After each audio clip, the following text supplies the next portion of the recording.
Councilmember DiPolito, you need to come forward.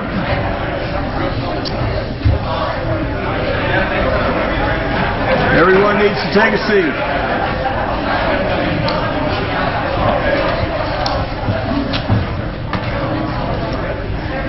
I'd like to invite Jeff Petrie with Georgia Power to come forward and lead us in the pledge. If we'd all stand and face the flag.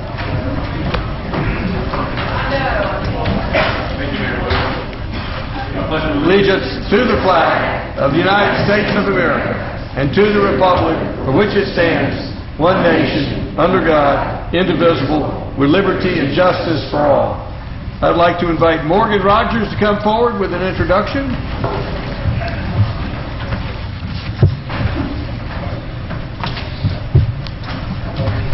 Thank you, Mr. Mayor, City Council. As you know, I usually like to tell a story before I just tell you what I'm here for tonight, so I'm going to give you a little story. It's about the programs that we do for folks with special needs throughout a community. Historically, we have done programs like our Young Adult Club, where the folks that have special needs live in an environment by themselves, and we do activities for them. We do our therapeutic field day in association with Roswell United Methodist Church, and we have allowed Special Olympics to use our facilities throughout the years. But about a year and a half ago, a group of parents came to us and said, you know, y'all need to do more for kids with special needs. And we said, okay, well, let's sit down and talk about that very thing. So we sat down and talked with them, and we said, they had all these great ideas. We said, okay, if you come with us with one idea, one program idea, we're all in. Whatever that program idea is, we'll figure out a way to do it. They said, okay, let's do soccer. So we did a soccer program for special needs. The program now is almost 18 months old, and it has about 22 participants. The next thing they wanted to do was baseball. So we did baseball the same way. And there was a lady sitting in that meeting. Her name was Jennifer Normally. And Jennifer she heard what I said. I said, if you bring a program idea, we're all in. She came to my office one day and she said, Morgan, what we really need for my son is a summer camp where children that have special needs can come no matter what their special need is. And she said, and you said, if I brought you an idea, you're all in. I said, okay, Jennifer, I'm all in. Long story short, we went to Kendra Smith at Roswell North Elementary School and said, Kendra, we need a place to do a special needs camp this summer. And she said, okay, you can use our school. So we went out, we did some fundraising, we talked to a bunch of people like Rotary Club, we talked to Georgia Power, and last year we struggled a little bit with the camp, but we had a great camp anyway. And this year, Georgia Power called us after that and said, hey, y'all still want some money for y'all's camp? We said, sure. So they're here tonight to be recognized for giving us $2,500 toward our friendship camp that's coming up this summer. Let's have a hand for Georgia Power. Come forward. And because of generous contributions like Georgia Power, this summer we're going to have 7 weeks of camp for any kid that wants to come, no matter what their special needs are, and we're going to be able to offer that to 20 kids for at least 7 weeks coming up this summer. So we're real excited. So I'd like to call to the podium, if they will, the lady that got it all started, Jennifer Normally, if you'd come up. And then we have representing Georgia Power that gave us the money is Jeff Petrie. We have, who is the area manager. We have J.D. Wilson, who is the 2015 president of the North Georgia Power Citizens. And then we also have Lisa Baldwin, who is with the Georgia Power Company. If y'all would come on up, and please accept our thanks. And I know the council would love to hear from you. Jennifer? Well, Mayor, Council, thank you so much for having me, and thank you so much for supporting Morgan in this program. I am so very thankful, because 2 years ago there was no program for my son, and now for 7 weeks during this summer we have a program that has structured fun for him, and so I am so thankful. And I'm also very thankful for Georgia Power for supporting us in this effort. Thank you. Thank you. Mayor, Council, it's good to see you guys. I get to see you a lot. These guys back here are the ones who do all the work. Not only is it a $2,500 gift, but it's a gift out of sweat equity, volunteer stuff on weekends, raising money. A great cause. We're very, very happy to do it. So I really want to thank J.D. and Lisa. Thank you, J.D. and Lisa.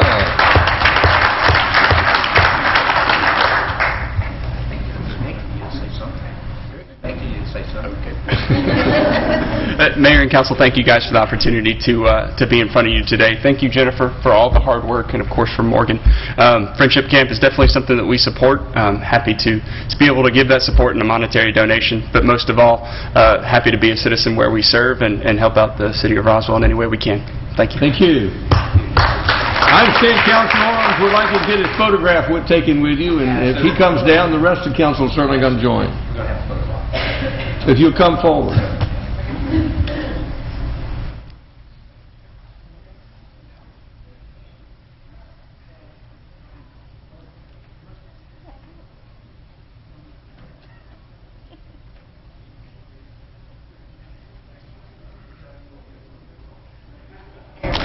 Hey, jump in your collar.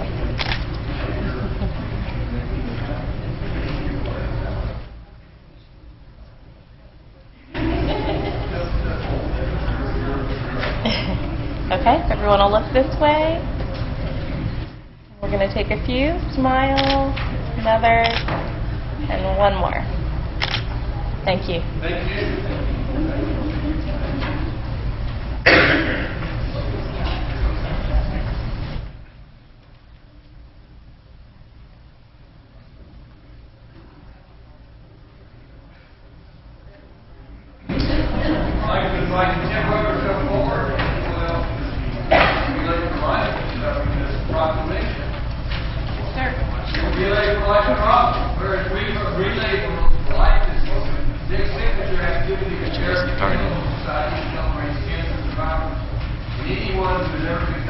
With cancer and caregivers and remembers those lost to the disease.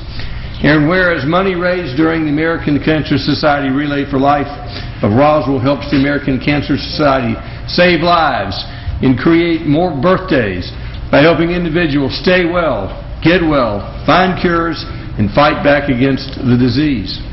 And whereas Relay for Life for Roswell helps make possible programs such as Hope House, rides to and from treatment, Look Good, Feel Better sessions for women undergoing treatment, support networks, and cancer care specialists who are available 24/7. And whereas Roswell, Georgia is known as a caring community with a strong ethic of volunteerism, with Roswell residents participating in Relay for more than 10 years, raising in excess of $1.2 million. And whereas Relay for Life is celebrating 30 years of existence, raising funds and awareness in our community and communities across the world. Now, therefore, be it resolved that I, Jerry Wood, Mayor of the City of Roswell, do hereby proclaim and support the awareness program Hope Lives Here in Roswell, Georgia, and encourage all of our citizens to participate in the Relay for Life on April 18th, 2014 at Roswell High from 4 o'clock p.m. till midnight, and we're going to hear more about this. Yes, I'm going to introduce Holly York. She's our new American Cancer Society representative.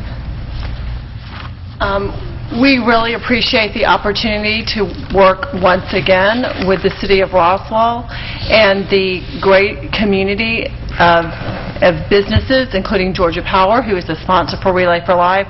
But we are most excited that hope does live in Roswell. We are so fortunate to raise over $1.5 million, and we are looking forward to a very successful relay on April 18th at Roswell High School, 4 to midnight. We want you to encourage everyone to sign up, join a team, and help save lives. Thank you.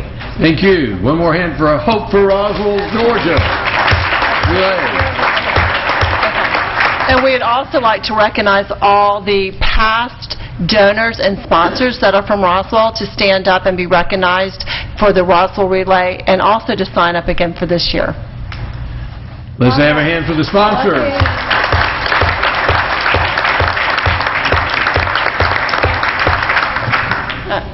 Thank you. And that gets through the fun part of our meeting. So from here, it's downhill. So we do have a motion to approve the consent agenda. Motion by Councilman Orleans. Is there a second? Second by Councilmember Diamond. Any questions or comments from the floor regarding the consent agenda? All in favor? Yes, Councilmember Price. I just would like to extract item number 2, please. Restriping Elizabeth Way, we'll pull that off. Any other changes from the council? That was re-voting on the minutes. Well, item number 3, too, please. Item number 3 will come off. So we're just voting on the minutes for the February 9th meeting. All in favor of approving the minutes for the February 9th meeting, raise their hand. That's approved unanimously. The two-way street will move to transportation, along with North Roswell Elementary will put at the foot of those two calendars. And next on the agenda, we have Admin Finance Department. Councilmember Kent Iglehart, liaison. Thank you, Mr. Mayor. Our only item is the approval of a resolution to reallocate the Housing Authority of City of Roswell's program year 2013 CDBG funds and 2013-2014 Home Investment Partnership Program funds in the amount of $277,587. Thank you, Councilmember Iglehart. This is an item where we have had this commitment for a while. It started back when the Housing Authority put in for the low-income housing tax credits. It went through a couple of application processes to get to where it is today, and it was finally approved. So with that $177,587 has always been the same number for the CDBG plus those two home grant award funding that we have. So this is to reallocate that money now that the application has been approved to the Roswell Housing Authority. They will be using it to do some refurbishment, rehabilitation on some of their housing units because part of their commitment to the veranda at Groveway, which is what all of this dealt with for the tax credits. Their commitment was for a cash contribution as part of the construction. So our grant funding goes to the Housing Authority to do their refurbishment. Their commitment is to take that dollar amount and put it into the veranda at Groveway. It's gone through the public comment process. We need this approval so that we can change our actual plan that was sent in at the beginning when we got these grants so that we can turn this into HUD as the actual project identified for this funding. Folks who are not familiar with Roswell Housing Authority, tell us where that project is. The Roswell Housing Authority is down here kind of near Oak Street, yeah, just right over here, Oxbow and Oak Street, back in that area. There's going to be some new housing that's going to be built out there, multifamily housing, some market housing, some low-income housing, and this project is helps them with their tax credits to be able to get competitive financing for the project.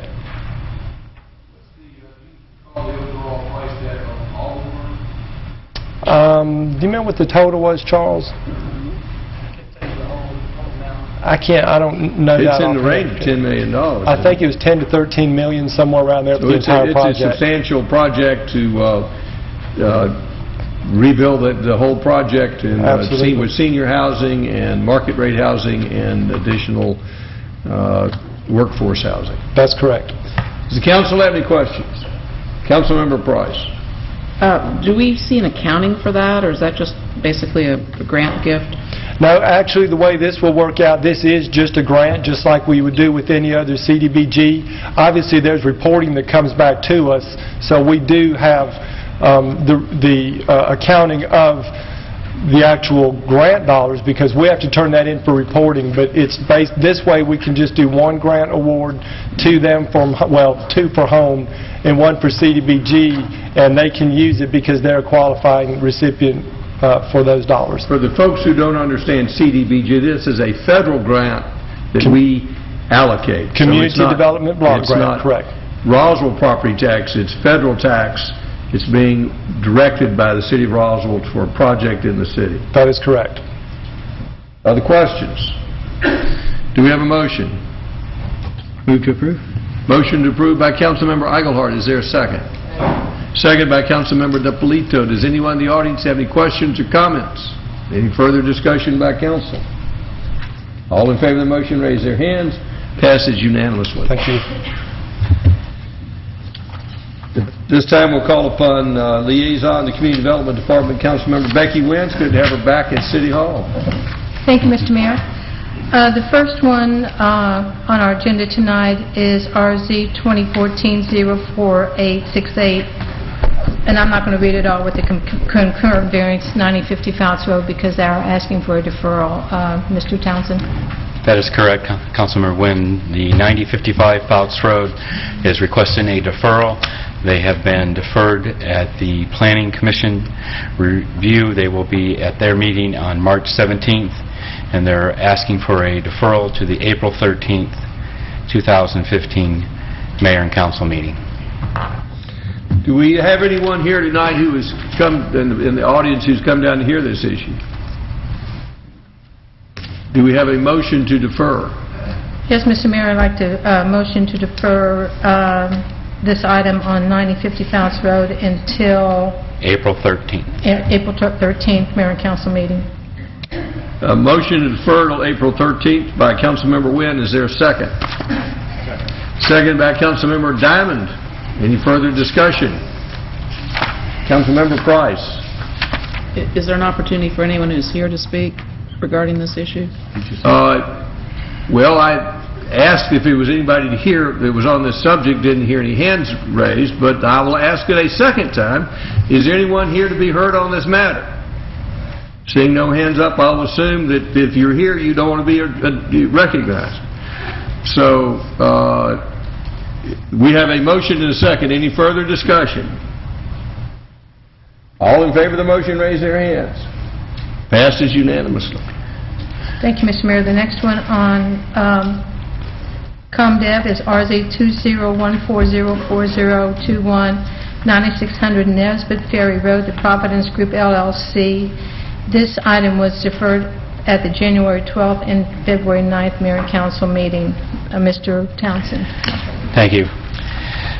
This is a request for a site plan amendment / change to conditions to an approved rezoning in 2007. As mentioned, this was deferred from the January as well as the February meeting. This is the location of the property. It is a current zoning of RS12. This is an aerial of the property showing the existing undeveloped land with an existing home and lake on the property. It is surrounded by single-family homes. This is the existing zoning of the RS12 location. They are requesting amendments to the approved plan. They are proposing a plan that contains 68 lots as approved on the original zoning condition for additional entrance gates and amenities for that development. This is a preliminary site plan received by staff. It includes 2 areas that have been discussed and completely discussed, and we'll probably have further discussion this evening related to access to Creek Terrace location. As you can see on the top, this is dealing with the resolution that was passed out this afternoon that should be in front of you. The area of discussion deals with condition number 4, with the connection. Condition number 5 deals with the right turn lane at the entrance to the development. Condition number 6 deals with a connection to Scott Road. I provide these graphics as a representation of what is being proposed for this type of development to take place. And I'm actually going to go through condition by condition so you're aware of what's going on. Condition number 1 deals with the revised site plan to include all conditions. Condition number 2 deals with the plan received February 25th. Condition number 3 deals with the entry of the subdivision may be gated at the owner-developer option. Condition number 4 deals with a 12-foot asphalt drive with 8-inch base and 2-inch topping between the proposed road, which would be that road built in the subdivision, and Creekside Trace, as shown on the site plan February 25th, 2015. We struck through the part dealing with the 42-foot dedication. Condition number 5 deals with the owner-developer installing the right turn lane at Nesbitt Lakes Drive. Condition number 6 is the owner-developer contribute the sum of $37,500 toward the installation of a traffic signal at Nesbitt Lakes Drive and Nesbitt Ferry Road prior to the issuance of a land disturbance permit. We struck through the wording that if it isn't constructed in 36 months, that they get it back. But the real change to this condition relates to after issuance of a land disturbance permit, the owner-developer's contribution shall be applied to the construction of the cost of the traffic signal or the new Scott Road connection. So that is an or. The money is applied to either the signal at Nesbitt Lakes or the construction of the Scott Road connection. Condition number 7 deals with vehicular access on lots 1 through 3 being controlled. Condition number 8 and 9 deal with the preliminary and final plat. Condition number 10 deals with the sediment control and erosion for the lake, that the association and they're allowed to get access to the existing lake to make sure what state it is in. Condition number 11, the owner-developer shall conduct a water and state determination documentation for additional buffer requirements dealing with the land disturbance permit. Condition number 12 and 13 are struck through. Those are being removed. Condition number 14 deals with the owner-developer providing a landscape screening plan that is provided as part of backup material. And condition number 15 relates to the owner-developer's request for a 5-foot variance on the primary front setback from 35 feet to 30 feet measured from the edge of the 50-foot right-of-way. Those are the conditions included in the resolution this evening. If you have any questions. Does this council have any questions? Councilmember Eichelhardt. This may be a harder one to answer, but I know this has been negotiated over time with a number of folks, some of it changing even today. So I guess the question is everyone on board? This has been signed by the HOA board? Or who are the ones that actually approved the negotiation from the homeowner side? I'll let the HOA board as well as the applicant speak to those specifics between theirs. I think what you need to probably zero in on, these are conditions from the city that we feel are appropriate to develop this 68-lot subdivision. That's where we have landed as staff for these recommendations. Okay, thank you. Any other questions for staff? Councilmember Price. Just to clarify, please, the Creekside Trace then, is that for full vehicular access? No. What is it? It's a pathway. It's a pathway. It's identified as an asphalt drive. And what's the 12 feet difference wide. in that and an emergency access? Simple answer related to emergency access is that the access, it's going to be constructed so if in instance, let me go to a particular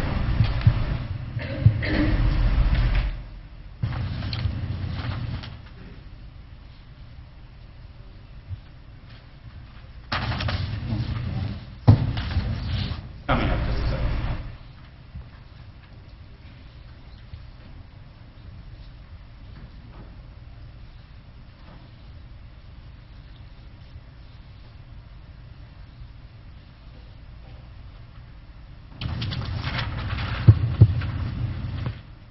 The aerial picture that I'm showing is the complete subdivision.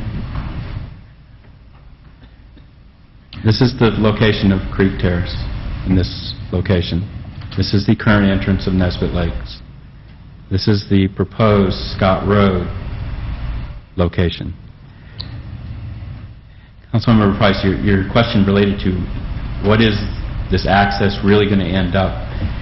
If there is a situation in which a fire truck needs to use this location to get from a particular spot because it's being blocked, it will be able to do that.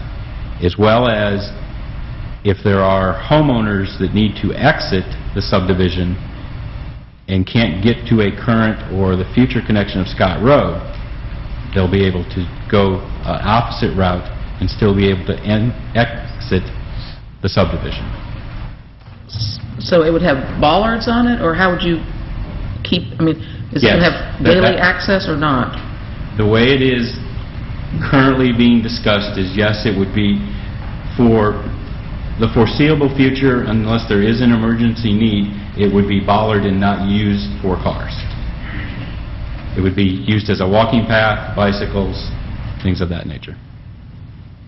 Okay, so a vehicle cannot traverse over it, or could in some instances? right? Could not unless there was an emergency in which the bollards were removed. And who would have the availability to do that? Emergency, fire and police. Okay. So then how does that change from being a straight emergency access? I mean, that line's stricken out, that's why I'm confused.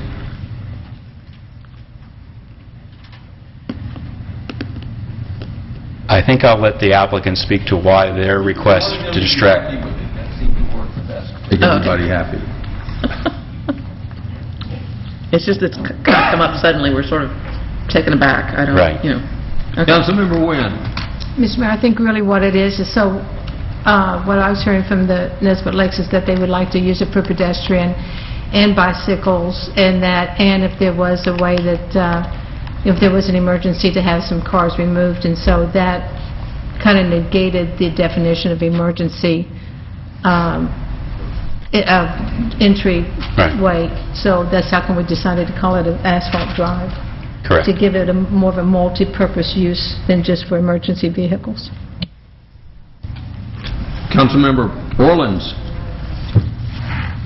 Brad, I just might suggest a wording on condition 6. Just to clarify, the second sentence kind of covers what it can be used for, the 37.5. And the first sentence, I think you need to take out from the words toward up to Nesbit Ferry Road, so that it reads, contribute to sum of 37.5 prior to issuance of a land disturbance permit, and then clarify the second sentence, I believe, might work better.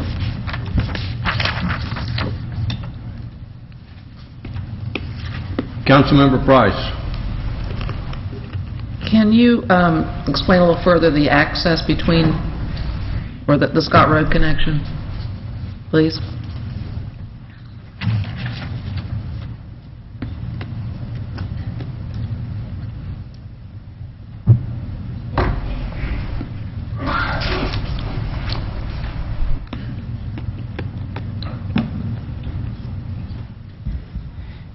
In this location, in the current subdivision of Nesbit Lakes, this piece of property is under ownership by the Homeowners Association.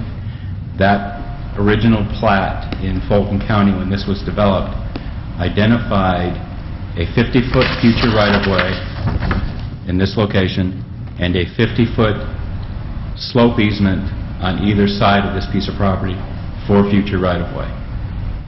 The property from about this bend in the road here in location is all under the current ownership of the Fulton County School Board, so we would have to negotiate with them for this location of right-of-way for that. Okay, this is a new addition. I guess I'm a little confused. Was this on the way back original conditions, or? No. So it appears new as number, or where is it?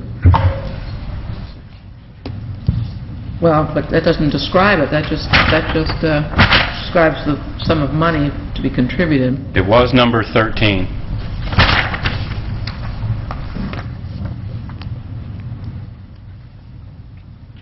Was struck through and combined with the signal. Okay, so it was an addition and now a modification of a Right. heretofore not added condition. Correct. Okay. All right, thank you. Other questions? Councilmember DiPolito. Thank you, Mr. Mayor.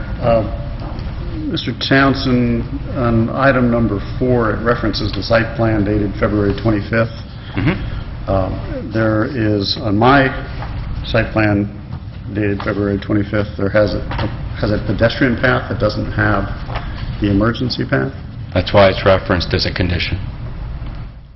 But it says as shown on the site plan dated February 25th, so... We're identifying its location. Okay, so it's really on the location Right. shown on the site, on the well, it doesn't really even reference the road, so we probably just need to clean up the language of that.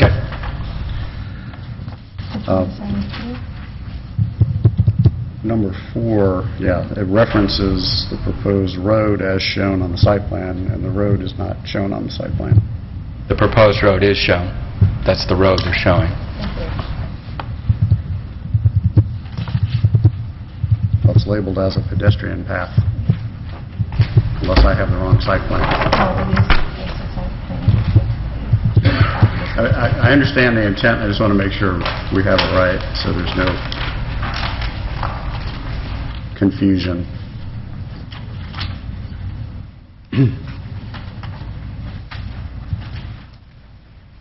The proposed road. Creekside Terrace. This is the proposed location of the path. Other questions? Councilmember Price. There were several variances that have been batted back and forth about lot width. Can you give us the current status of those, and where exactly are those? The original variances were under condition number 12, which has been struck through and removed. And where's that on the map? Lots 47, I believe 40, which is this string of lots right here. Okay, so that variance was because of the narrow road frontage? That variance was because at the time we thought there was going to be a 42-foot wide Road. Okay. And now that it is shrunk to 12, It's not necessary? it's not necessary. Okay. The additional variance is number 15.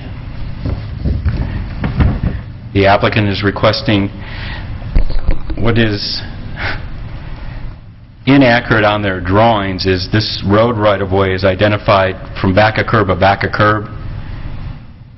28 feet wide, and they had measured the 35-foot setback from that back of curb.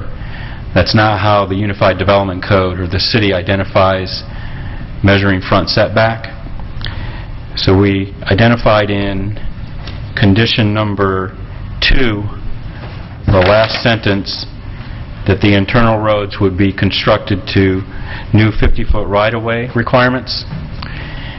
And then the request of the applicant was to reduce the front setback from 35 to 30, which staff concurred with, since all of the Nesbitt Lakes subdivisions have 35-foot front setbacks. So this makes this consistent with the rest of the subdivision. So this is throughout? Correct. Thank you. That way we have a consistency 30-foot in front setback throughout.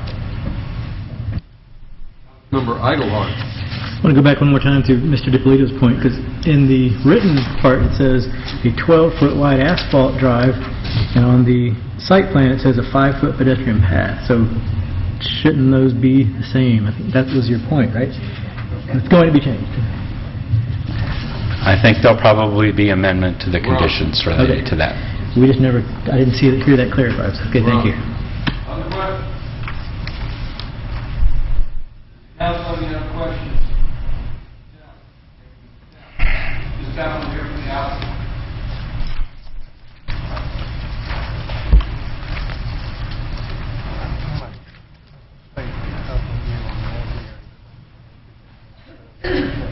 That's fine. Okay. Mayor Wood, members of the council, I'm Don Rollator, 1865 Lockaway Drive, Suite 601, Alpharetta, Georgia.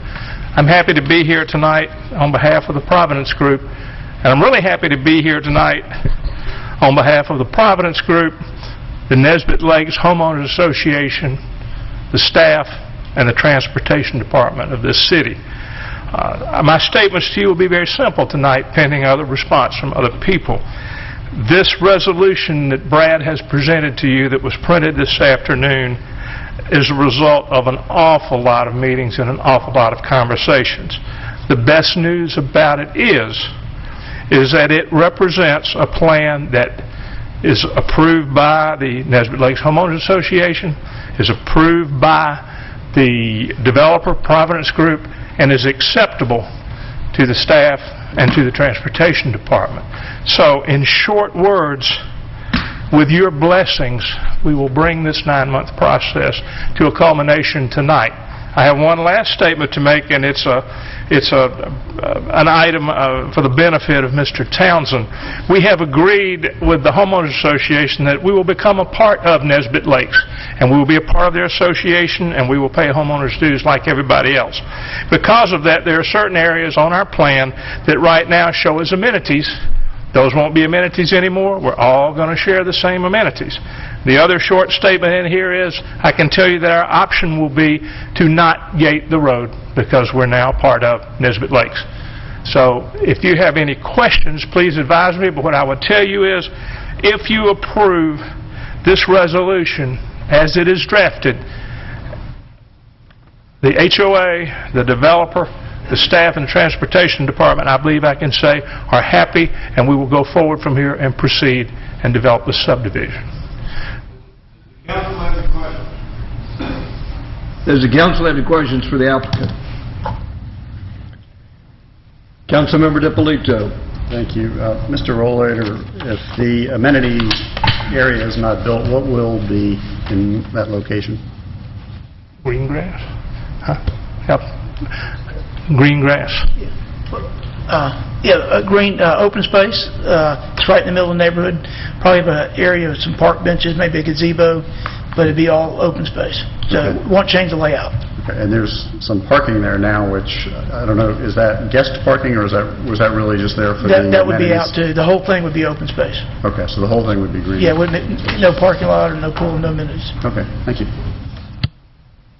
Councilmember Price. Now I got distracted. What was I going to ask?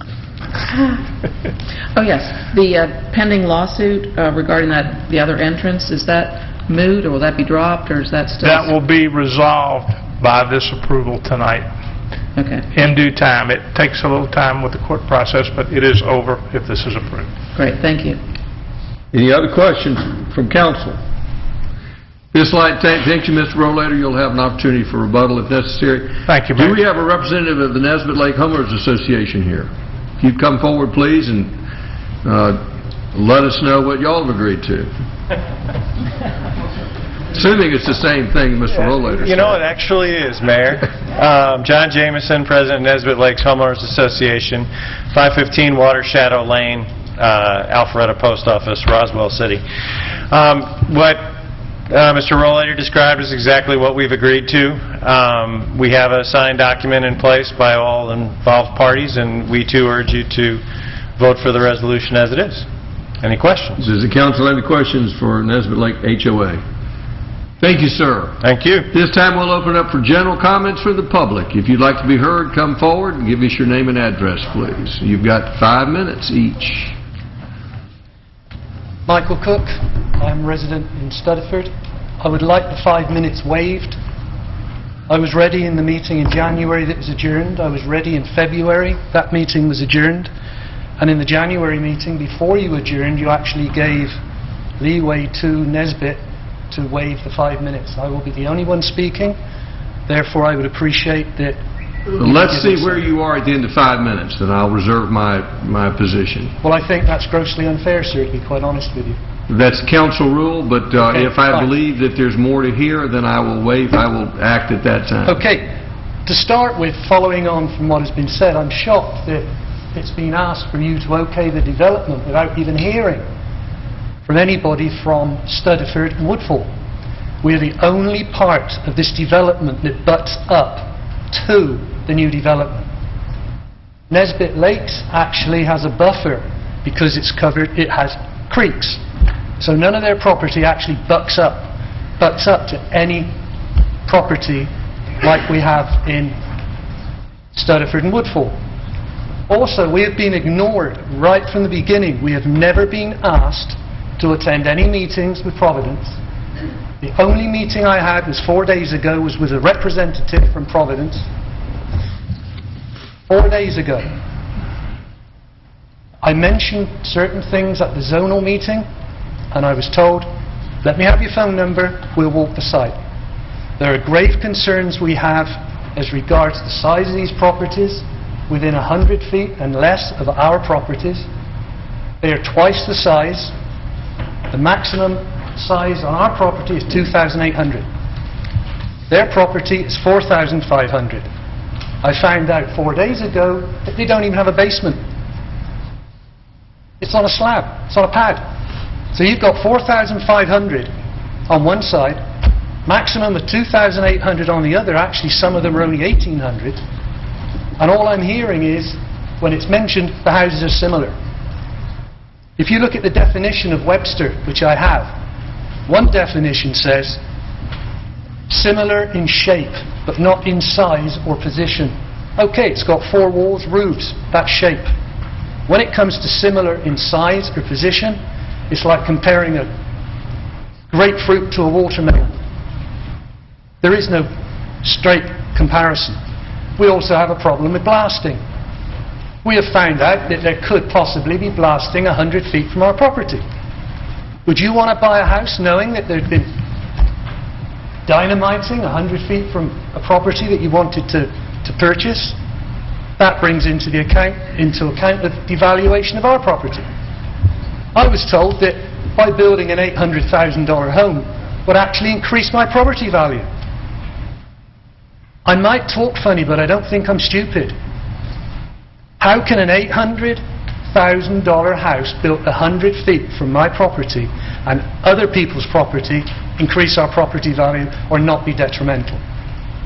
There is another point. Having lived for 30 years in the same house, I have knowledge regarding flooding on that site. I have photographs here which I want to show, and I want them put on public record. There are certain areas of that site that are going to be infilled to a depth of 20 feet that flood. You have springs. I have pictures, I have photographs, and this happened as recently as January. And without the city or the developer hearing about it, I think would be a travesty. Because nobody knows down the road what will happen. I've actually documented photographs, and I have copies for you.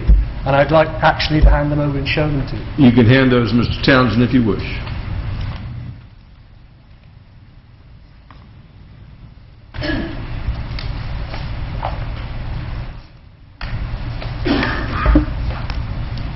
And I would appreciate, sir, as I'm the only one from Studford speaking, if you would waive the 5 minutes. You may continue, but I reserve the right to cut you off at any time. Thank you. I really appreciate that. Thank you.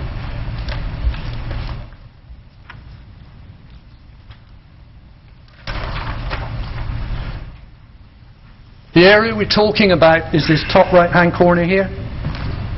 This is the only area that you can actually see where we do in fact butt up to the development. When I said houses are close, I'm not sure if you can see that, but the pink ribbons are actually the boundary line. That is close. That's someone's deck. That property line, we have asked and asked, how close will the houses be? How large will they be?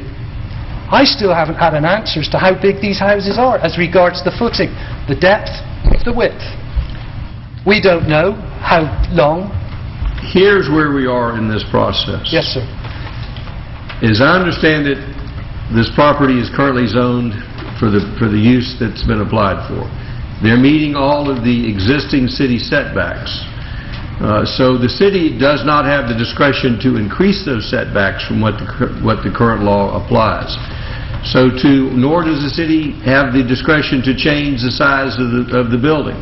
So all the points that you have raised would be appropriate in a zoning hearing, but in a plat approval, which is where we are, as long as they meet the code and on the setback size of the building, size of the lot, they meet the code. When it comes to the stormwater, they're going to have to meet the engineering when they come forward with the plans. So I'm willing for you to proceed, but all the points that you have raised would be appropriate in a rezoning hearing but not in a plat approval, because they are entitled by law to what they've applied for. I appreciate that. It was mentioned by me in a short, if you like, offering at the zoning meeting, but as I said, nothing came of it. Well, So I feel as though if, and we have found out things, we have been told things, sir, that blasting was done around Centennial and no damage to property happened. We were told by someone else from Providence that no blasting was ever done around Centennial. We have been told that the road that we're talking about, the continuation of the road on the property, is rock. We would like the city to safeguard us as regards damage, to make sure that if it is rock and it has to be blasted, that we will not suffer long-term problems with our homes. The city will make sure that they comply with all of the local, state, and federal laws, but the city's not in a position to indemnify homeowners. Okay. So what are you suggesting, sir, that we contact Providence again to talk about things so it can be before it actually is given the okay? I'm not in a position to give you advice on what you should do, but the points that you have raised are not a legal foundation to deny this plat approval. So we don't, again, they would be appropriate in a zoning hearing. The zoning, I'm not sure when this property was rezoned, but it's been 7 or 8 years ago, and it's too late to raise those issues. So we're in a catch-22 then, that's what you're saying basically? I wouldn't call it a catch-22. It's once a decision has been made, the city's bound to stick to its decisions, and it cannot reverse its decisions after vested the property owner's rights vest in the property. Okay. Well, may I then, sir, what we would like to do is actually have a meeting with Providence and possibly somebody from the city as well. I would be glad to arrange for a meeting between you and the city. I'm not in a position to commit Providence to meetings. Well, I don't see why they would refuse, would you?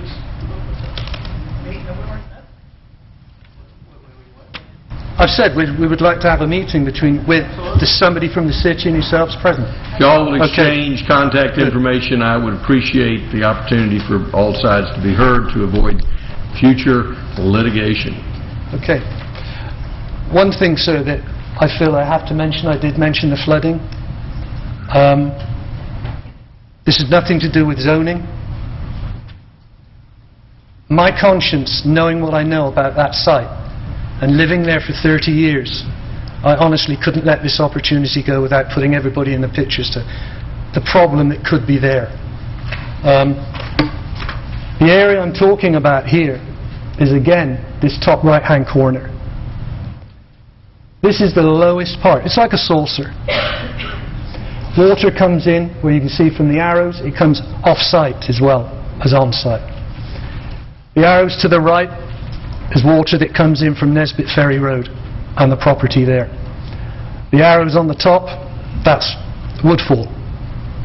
There is also a diagonal arrow there because I believe also water comes from the Mount Pisgah parking lot. Now when I say how much water, I will skip, as you gave me additional time.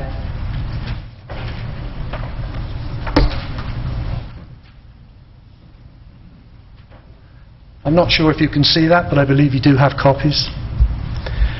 That is water that is coming from that saucer area, that basin.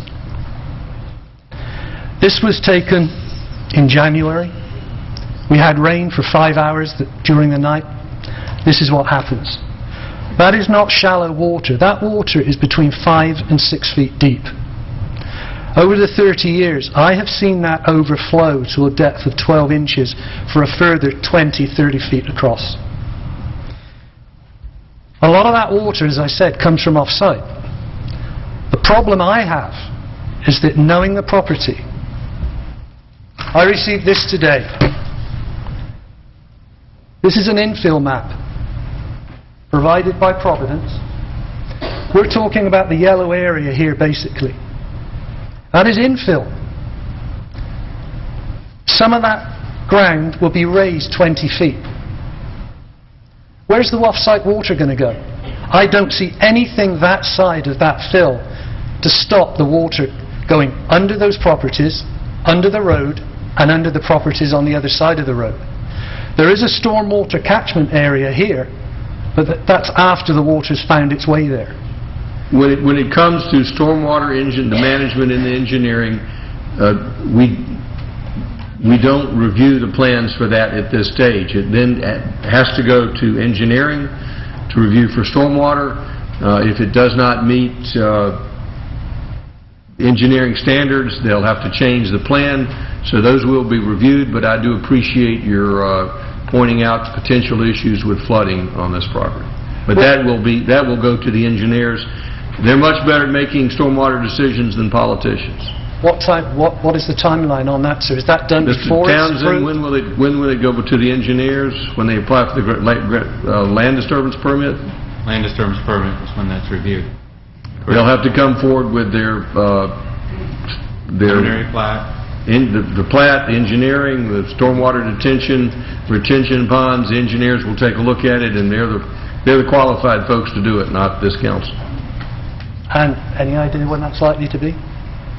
I think this property owner wants to move as quickly as possible, so I expect it will be soon. Well, I hope in the meantime, and it may be a bad thing, but I hope we do get torrential rain, and you can actually see the springs that come up in that area that are going to be covered. I'm a So kayaker people will and I love believe the rain. what I've got and what I'm saying. Because it's zoning, nobody followed it up. And in all clear conscience, I could not let it go. We appreciate you bringing it to our attention. So I look forward to the meeting with somebody from the city and Providence. You'll need to get hold of Mr. Townsend. I'm sure he'd be glad to meet with you. Who else would like to speak? Yes, come forward, please, if you'll give us your name and address.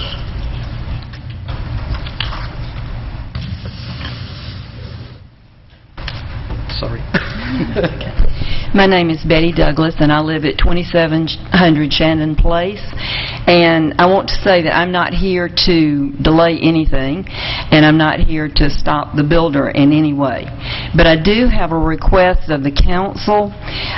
There are a group of us right at the front of the Nesbitt Lake subdivision, and I'm speaking as a Roswell citizen. Okay, and we have a group of us, a small group of us at the front of the subdivision, that the street going into this new subdivision is going to be right across the street from us. About the new proposed street? Yes. Okay. And we have continuously asked that a part of the process of working with the builder be to ask that his street going into his area be before you get to the first house in our subdivision. The first house in our subdivision will be on the left side of Nesbitt Lakes Drive, and we're asking that he'll be going in on the right side, because you're talking about easily 68 cars coming out of there every day, and you're really talking about 136, because most people have 2, if not 3. And we've got the noise and the lights coming right into our houses. And there's about 200 feet from the end, what appears to be the end of the lot. I don't have anything definite, but I just would like for you to consider it, and that if you can add this to what's been agreed upon, that I would respectfully ask that you consider it and help us out as citizens in this area. Thank you. Thank you. Who else would like to speak? Yes, sir, come forward. Good evening. Hate to be that guy this evening, but Tim Geiken, 9315 Nesbitt Lakes Drive. My name is Tim Geiken. I live at 9315 Nesbitt Lakes Drive. If you think back to the photo of the quote proposed Scott Road connector, 90% of my living space would face directly towards what we are calling the proposed connector. And I'm not sure of all of the rules of process, but I'm asking for some consideration in a couple of areas. First off, when we went into the process of discussing this development and the agreement with the developer, nobody in the neighborhood had any idea of a proposed road to connect Scott Road with Nesbitt Lakes Road. And now what we're seeing is that there's money dedicated to a solution that's had no study, has had no posted notice, and the neighborhood has a fair amount of questions around the benefit. I had a conversation with... Just before we go, I don't want to interrupt, but I think you may have misunderstood the city's condition. The condition is that it either be spent for a light at the existing intersection. Correct. Or at this proposed road.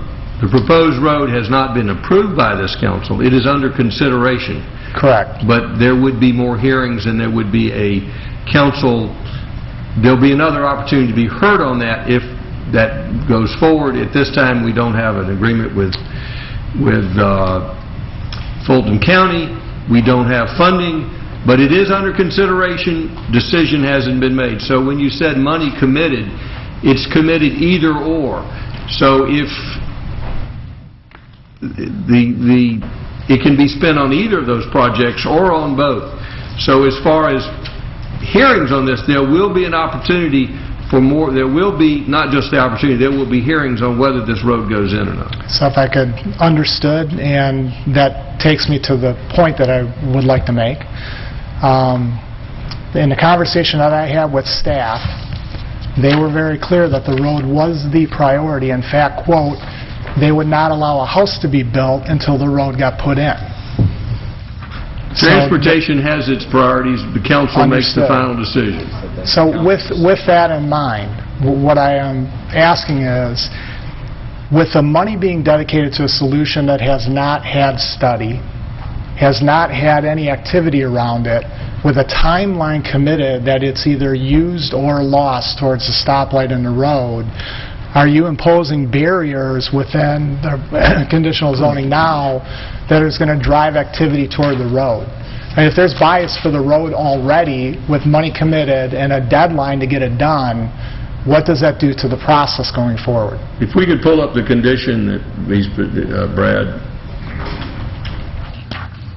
I'm just trying to get clarification on what the condition is.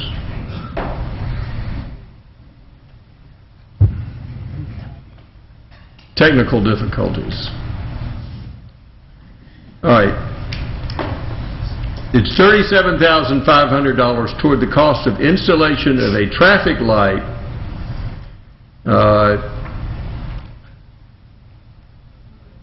All right, so Councilmember Wynn, you want to give us the current wording? Because I'm sorry for pulling up, this isn't correct. Yes, Mr. Mayor. It is correct, but she's going to... No, yes, Mr. Mayor, we are looking at a new wording, and which we'll have to bring forward. What we're looking at saying is owner-developer shall contribute the sum of $37,500 toward the issuance of prior to the land disturbance permit.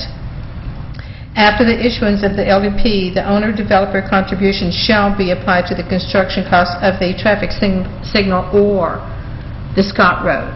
So they're going to give us $37,500. There's no timeline. And no sunset. And no decision on which project. Correct. But if we do the light or Scott Road or both, there will be public hearings for both of those construction. Understood. I still am struggling with how the road got introduced into the agreement. Our transportation department is always looking for connections to reduce the mileage that you travel on the roads. And we have charged them, look for connections. When you see the possibility of connection, bring it to this council. The ultimate decision is not transportation's, it's this council. But as far as transportation, they're just doing their job. We have charged them, look for connections. So I would offer this as, and then I'll stop. I understand you're opposed, and we appreciate that. Well, I'm not the only one. And I would be surprised if you were. As a resident, we conceded things in a vote for an agreement with the developer. We didn't concede money towards a road, or if we did, we weren't aware that we were conceding that. So there is a financial benefit to the city as a part of an agreement that the neighborhood supported. without their knowledge. They were aware of the traffic light, it was part of the conversation, the road was not. So that's a problem with the process. And the neighborhood didn't introduce the road. I understand why it's there. I mean, there's a whole nother discussion for whether we agree if it's a connection issue, et cetera. But I would ask you to consider that. Thank you, sir. Appreciate it. Thank you. Who'd like to speak next? Does anyone else wish to speak? Public hearing's closed. Mr. Rollator, anything you wish to add?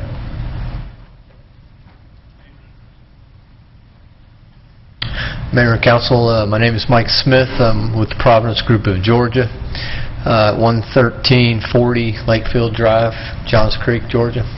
I just wanted to respond. I had met with Mr. Cook over a week ago, actually, and walked the site with a couple of the neighbors. Discussed, I actually brought a contractor that would be part of the blasting if there was any rock to be blasted. If we get to the point we determine we need to do any blast work, went over that so they were more comfortable on how that would be done, if it would be done.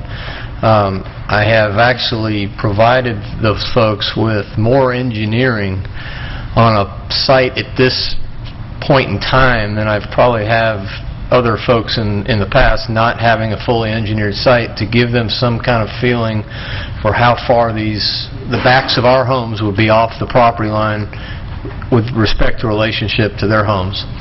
Also talked about, as we move forward, build those homes, what we can do in terms of buffering, explain that we would like the same thing they would like in terms of our buyer is going to be looking for the same type of quality of life in terms of privacy and so forth.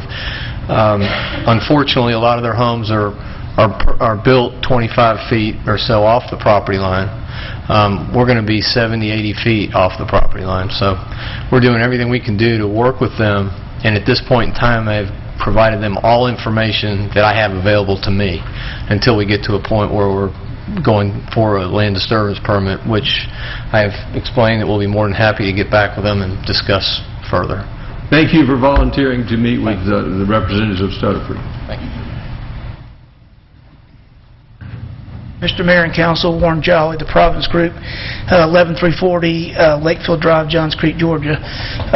We've been in this business for a while, and we've never been in such a complicated zoning, and we want to thank the staff and Transportation Department, Longwood Nesbitt Lakes Board, John Jameson, and Ray Wright, and the board, because everybody's put a lot of time. A lot of the council members have put a lot of time in this. And the homeowner that spoke about the road, we found out this morning that there was already a given right-of-way to Fulton County for a road to go there. So this thing's been an ever-changing process. I don't think anybody's tried to hide anything from anybody, but this has been a very complicated agreement with the neighbors, and I think we're all have a great plan, and I think it's going to be a great project. We appreciate your support.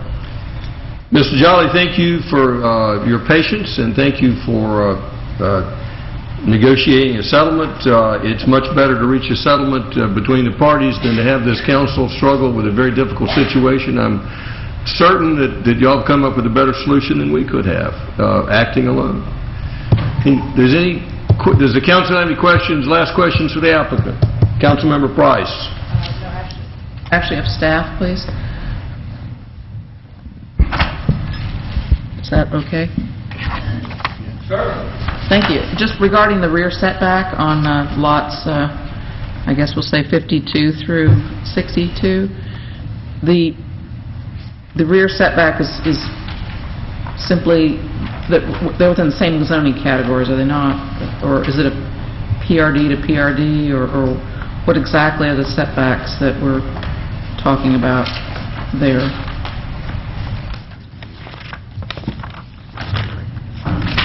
And I guess I was a little surprised that one of the pictures shows that deck almost to the property line. Is that allowed? The deck is probably an encroachment on the Stutterford owner. The RS-12 is the existing zoning on the Nesbitt Lakes. Stutterford is also RS-12, so they have the same rear buffer building setbacks. from each other. And is that undisturbed, or they can clear cut it and then plant? There's no buffers or natural buffers between the two. No natural existing- buffers. Right. They could clear cut it and replant it if they wanted to. Or not? Or not, or Right. leave it. In most cases, depending on, since we gave relief on the front setback from 35 to 30, they're going to try and keep the homes, as close to, for the driveways to be as short as possible, and they give as much backyard for those locations as they can. And the plan as the developer would be to most likely clear cut all the way to the property line, or would there be any consideration given to that? Answer on that, so we won't have to speculate. This project, what we plan to build are very expensive homes. It benefits our homes that we sell to have as many trees also. The property does have a lot of rolling topography, but our plans are not to clear cut it. And we would, like I said, we're going to have 70 foot of backyard on our lots. Why would we clear it unless we need to grade it just to build a home? Other than that, we would like to leave it natural as much as possible. We would be more than happy to meet with the neighbors again and talk about maybe putting a privacy fence. But like I said, we're a lot more generous off where we're sitting than where their homes are. So, Thank you, sir. Thank you. Any other questions or comments from council before we entertain a motion? Councilmember Eichelhardt. Question to staff again on number 6, not to kill it, but does it have to be specific to either the light or a road or something? Could it be towards project-specific transportation improvements in terms of what that money goes for, or does it have to be specific to a thing or A or B? I think they wanted it specific to this project, not to be spent on the other side Well, of town. of course it has to be specific to the project. I get that, but I guess my concern is that... Those are the only 2 projects we're anticipating. I get that, but my concern would be that, if we are adding to something that people weren't expecting, that, that's a little sideways. But to the other side, I imagine that road is probably fairly expensive in terms of both property acquisition, even if it's got a right-of-way, and the construction. So 37.5 is really not going to make any difference ultimately. Councilmember Eichelhardt, we don't know which project we're going to proceed with, but if this council chooses to put in a new street, a new connector street, it may be the transportation plan show that that is where the light needs to be, or that no light at all is necessary. So we're not saying there's a bias to putting in the street or not, but until that decision is made, we don't know whether a light is needed. That's what I'm saying, just to make it more general, that a transportation improvement related to this project. I don't know what that wording would be. If you wish to make that amendment, you can ask to amend it, but I understand your position. Because I think it's unlikely that this will lead to that, but it always happens, or sometimes it happens where something that comes along later in life, you wonder where that came from. So that would be my concern. Any other comments before we entertain a motion? Councilmember Diamond. Councilmember Wynn, you're going to make the motion, so put your hand I need down. a question on the motion. Oh, your question first. I just wanted to thank not only all the hours that have gone in this time, but it sounds like it's been going on for 7 or 8 years now, and I know the neighbors are wary of this, and hopefully this will resolve it once and for all, and you won't have to talk about it anymore. You can just go to the pool.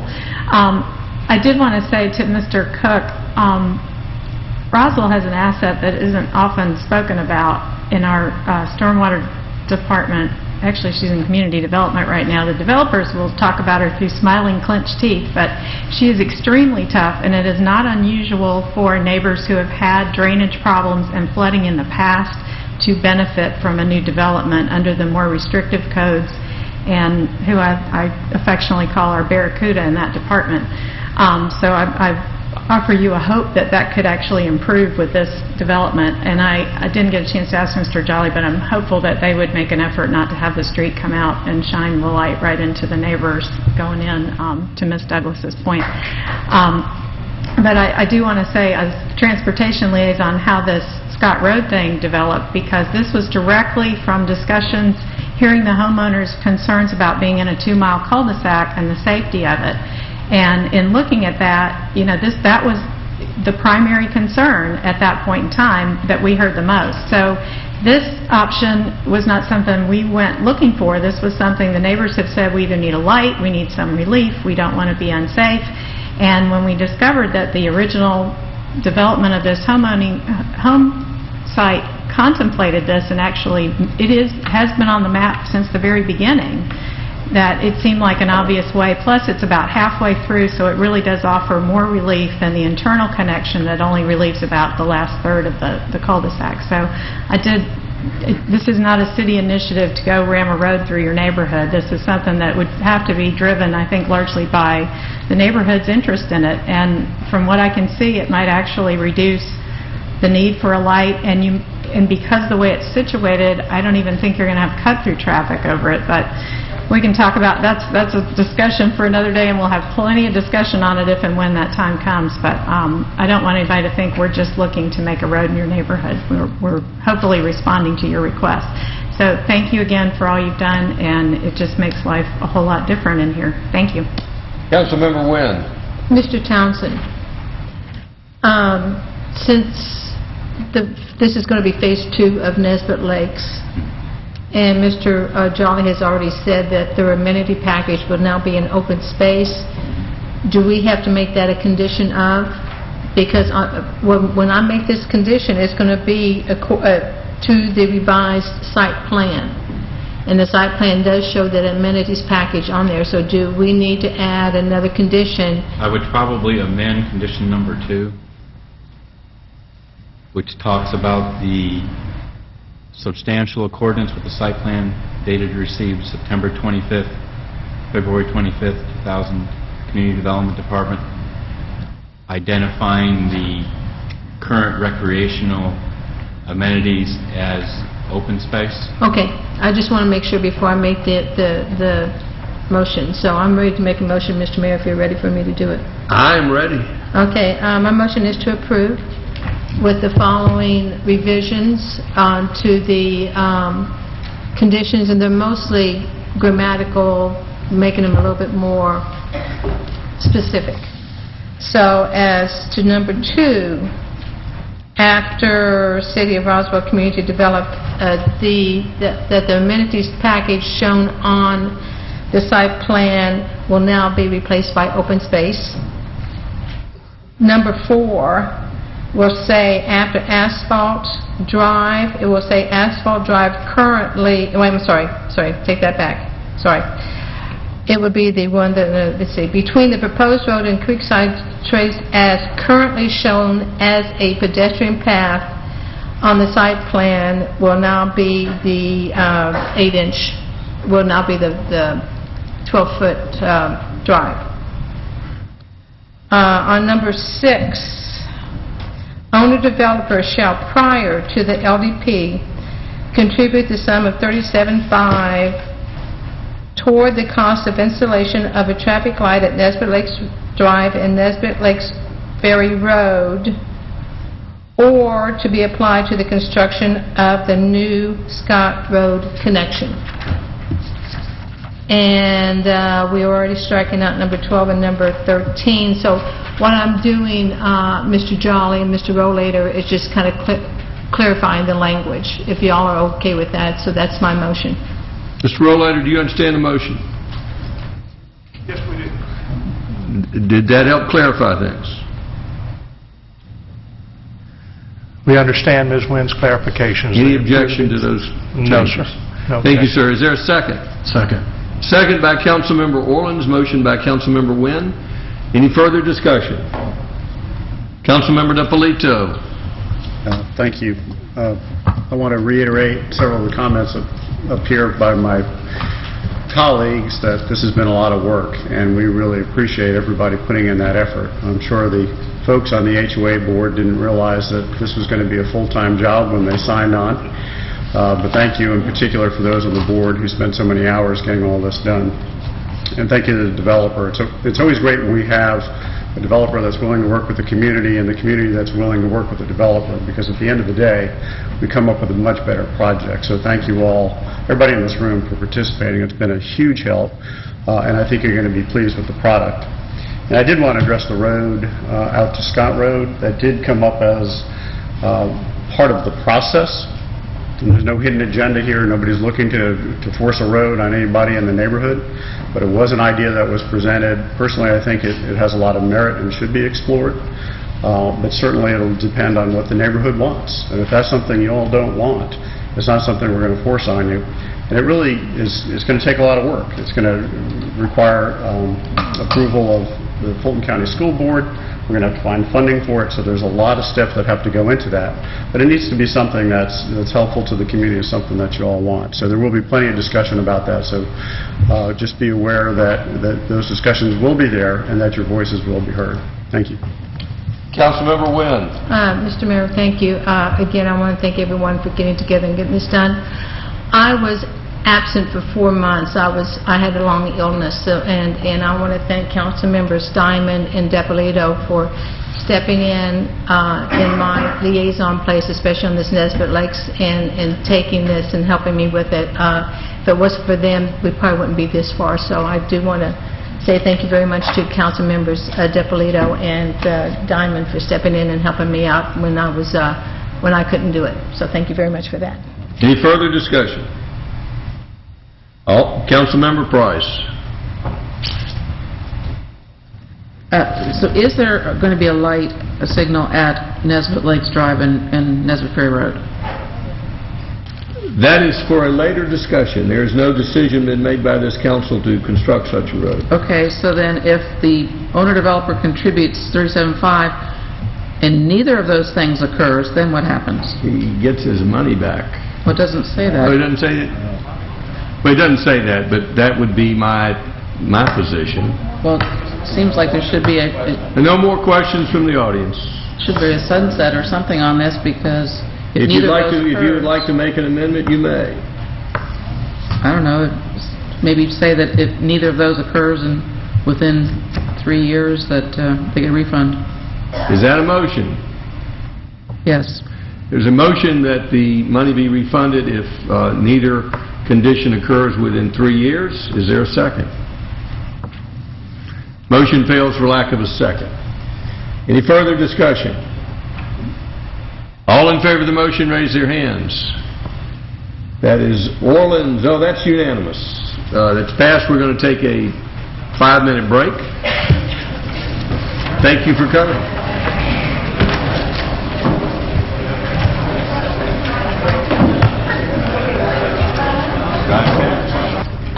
Item 6, Mr. Townsend will be presenting approval of a text amendment to the UDC for the outdoor amenity space. This is first reading, and I was going to have Mr. Davidson read it, the first reading, but when he gets back, he can do it. So if you want to present first, Mr. Townsend, then we'll have him read it. Sure.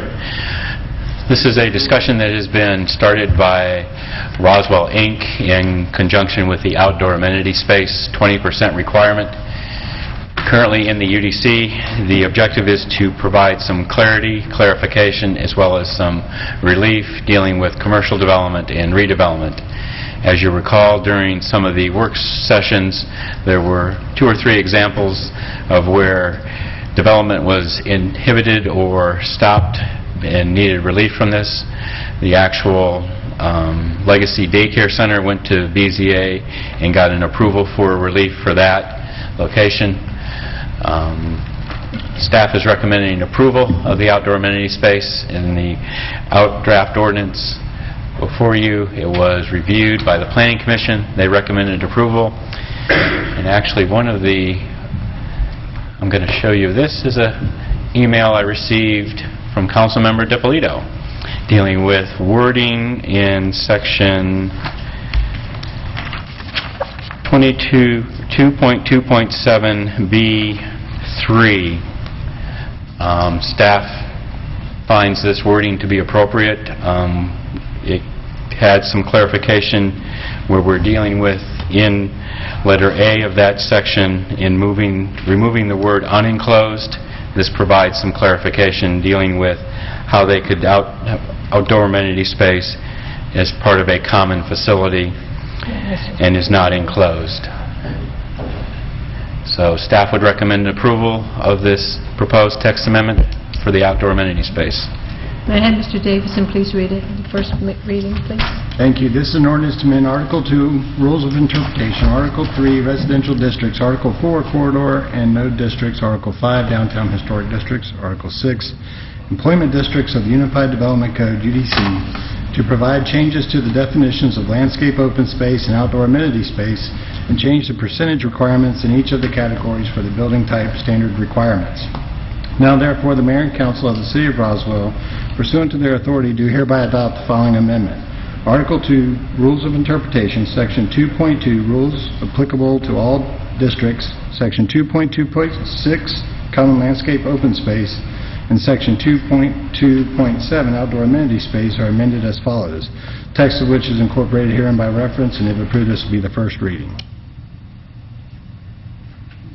Does the council have any questions? Councilmember Eichelbarger. Thank you, Mr. Mayor.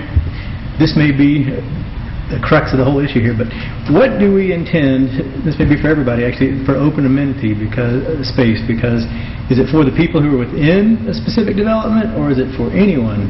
Because if we're trying to, I think one of the concerns was we're going to have a lot more people, a lot closer together, so we want to make sure that there's space for people to gather. But do we actually accomplish that if, it's on a roof or, some other way that's not accessible to the general public? So I guess is that kind of the issue that we've never ever decided what is the purpose of open amenity space? I don't know that the council has provided a clear direction as a policy dealing with that, correct? Because I think, that's one of my concerns is that, and in fact, when we talked about that previous project that was on Woodstock, we were talking about rooftop things, and technically, as it stands, it's not actually even allowed. So it says on existing number 2, all outdoor amenity space must be located at grade. So we really shouldn't even been considering roof. But this does add roof to be an option, right? So, I guess that's my ultimate concern, because one of our overall concerns was that we don't cover the entire piece of ground with either a building or parking, and this is one of the ways that we do that. And by saying you could put that on a roof or incorporate it other places, then I'm just concerned that we do make it more overall coverage. Did want to clarify on, I do understand, and I actually agree overall that there are elements that need to be changed to help deal with some issues. But I do want to clarify that in the overall plan, the townhomes and apartments or stacked flats, whatever we want to call them, sometimes do have this application to them. So it's not just the commercial, it could be commercial zoning, but townhomes could be built within that and wipe out that 20% open amenity space based on this. Or put it elsewhere. Townhome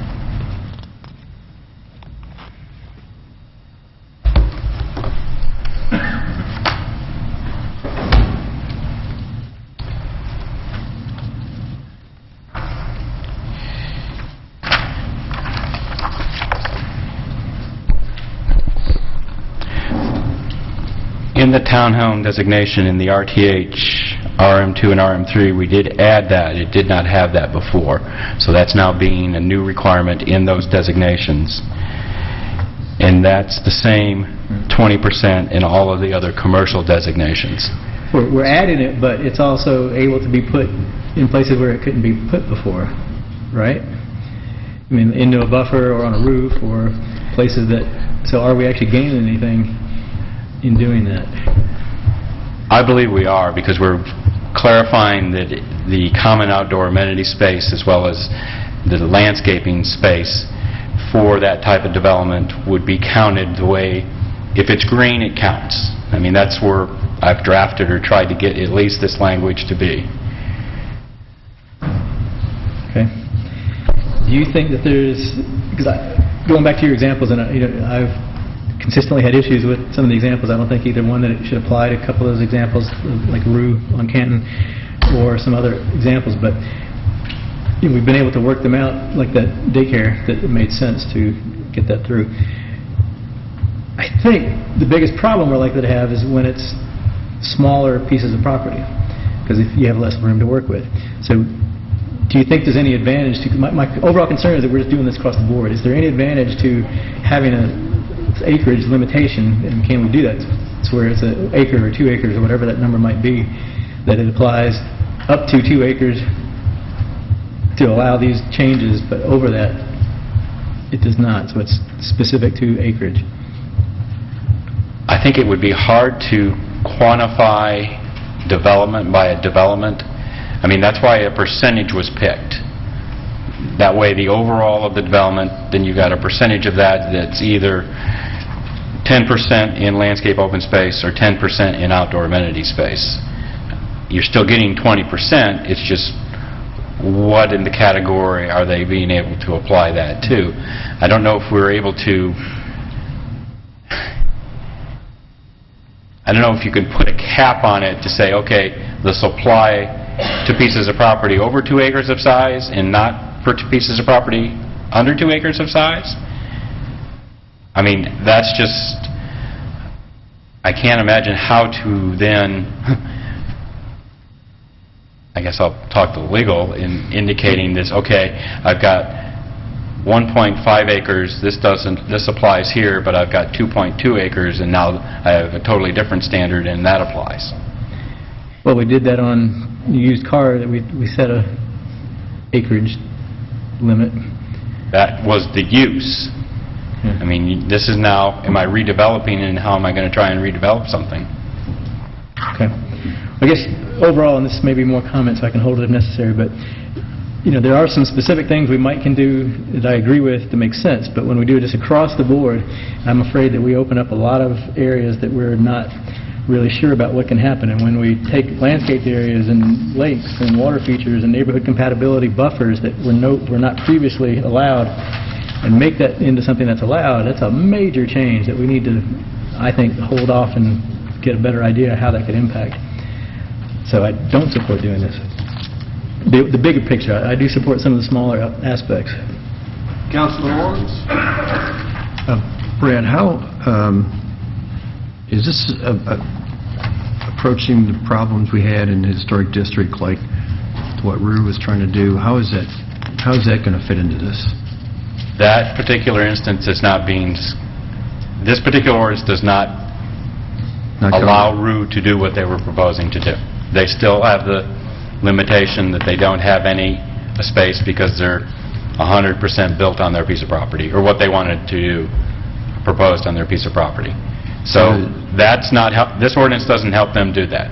And I know you've got some other things coming through the pipeline. Is any of those going to fit into that historic district? So we're still going to have issues there. Correct. And it would either be done by hardship or something, or redraft something in this, or some other ordinance. Correct. Okay. Thank you.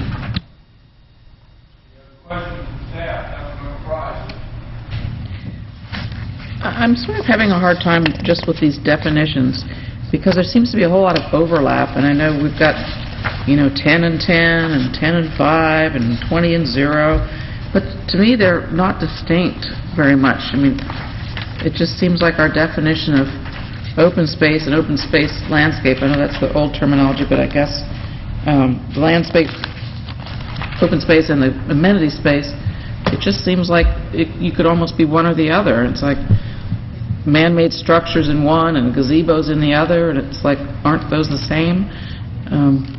I can't conceive in my mind that these are distinctly different, and that we're not just opening up a can of worms when everybody and his brother's going to have to say, well, I'd really like to have that 5% in this other category if it doesn't sit well with somebody.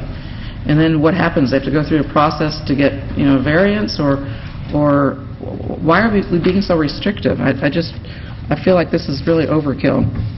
I think Kev's point is it's loosening the restrictions rather than tightening the restrictions. So you may be against it because it's loosening the restrictions. Kent may be against it because it's tightening the restrictions. Then I did my job. Somebody needs to get on board and figure out which one it is. Well, would you explain it to us, Mr. Mayor? That would be for Mr. Townsend to explain it to you. He's the explainer. I'm going to start by the explanation of we did not have an outdoor amenity space through 90% of the discussions of the UDC. And then the discussion was, we're going to have more buildings, more parking.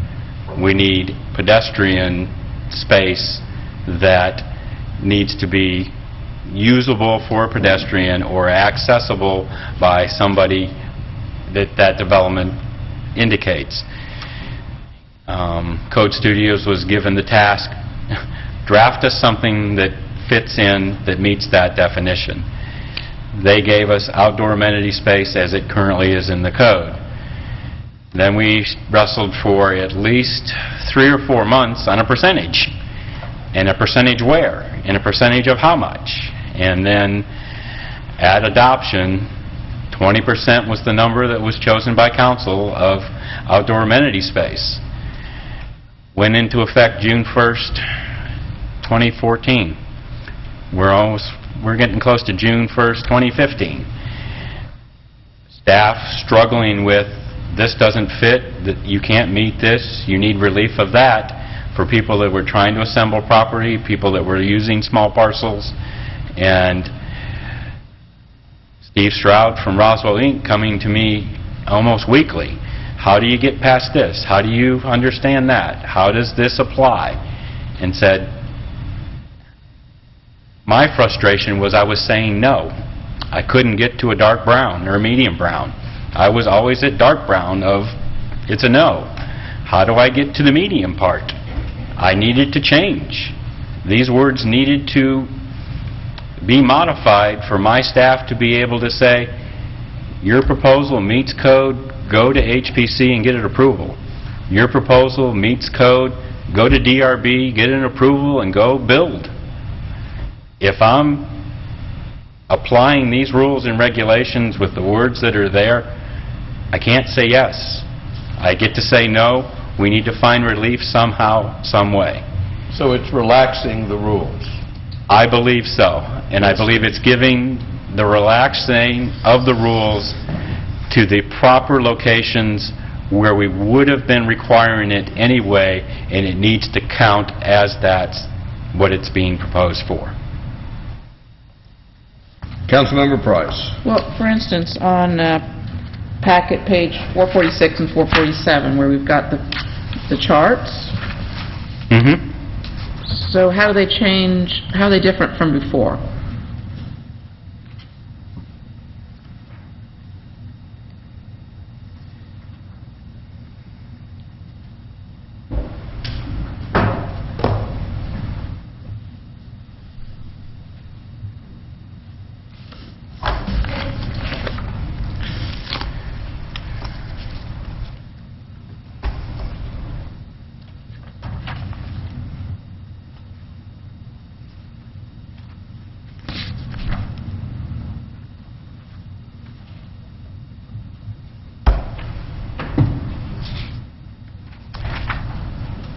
On page 446, which is the building type for the downtown districts, I'm going to start with the first change, which is the townhouse.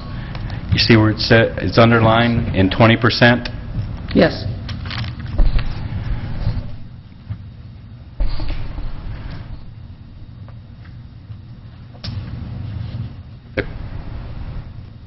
The current townhouse development doesn't have a requirement for 20%.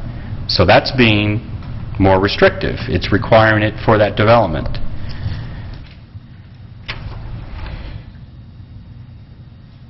And that's a blue or a green or what? Right.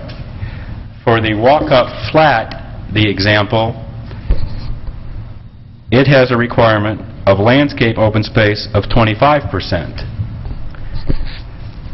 The walk-up flat, if you look at the two, it's now 10 and 10. Landscape space of 10, outdoor amenity space of 10. So it's relaxing it 5, but giving it 2 definitions of these are the 2 locations that you can put your amenity space and your landscape. So can you mix and match, or you have to have 10 of one and 10 of the other? You have to have a minimum of 10 in one and 10 in the other. Even though the definitions are sort of overlapping? Correct. Okay, so that one went from 25 to basically to 20, but we're sort of saying it's 10 and 10. Correct. I mean, I just feel like this is going to end up being very nitpicky. If people are, well, I don't know, that's 8% and the other one's 12%, is that okay? You know, and do you have the leeway to say, yes, it's okay, or I do not have the leeway to say that. So they're going to all show up here and say, well, I couldn't plant a peony because, you know, or you want one more P&E to approve this, and I don't have room for it. I just can't see us having to deal with that. Do you have a suggestion?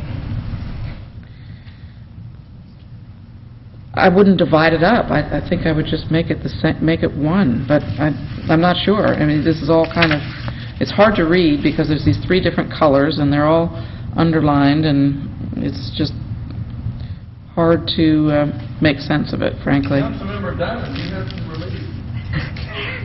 No, I'm sure I don't. No, I guess, this is something that has developed over a year. We could say we're only going to do one color of all this, and but we're creating the same issue all over again. To me, if staff has come to us and said, we are having these specific problems, and these are specific remedies, I can't put myself in the position to rewrite what will work for people coming in the door. So,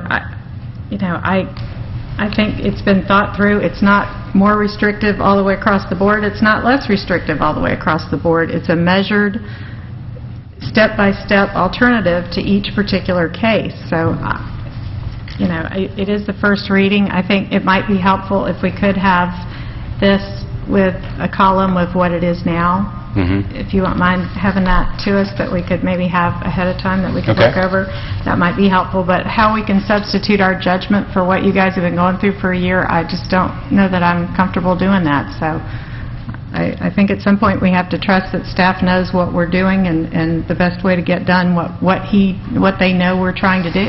Councilmember Price, my suggestion is if you have some ideas or concerns, perhaps you meet with Brad and y'all may be able to come up with a better solution than is currently offered, but I'm not sure we're going to be able to fashion that tonight.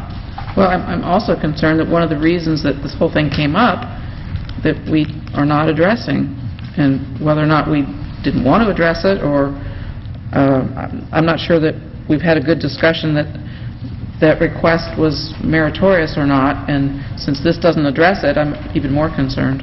Well, if you, again, I encourage you to come forward with a better solution.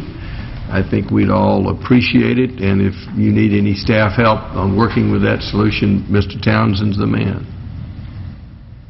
So, other questions? Councilmember DiPolito. Thank you. I actually have a couple of comments and then a couple of questions. I guess my first comment, Councilmember Eichelhardt asked the question of what is outdoor amenity space and what do we think it should be. And I guess my thought on that is that it's common space for the people in the development. It doesn't necessarily need to be public space. And if you look at some of the examples we have in there, playground, swimming pool, community garden, to me those are all things that are really within the community, and if the goal is to have open space, then I think we achieved that goal. So we had a little bit of a conversation about public versus common area, and I think the issues you have if you call something public space, then you're kind of inviting anybody to come into what might be a private swimming pool or something like that, which is kind of a nice open amenity.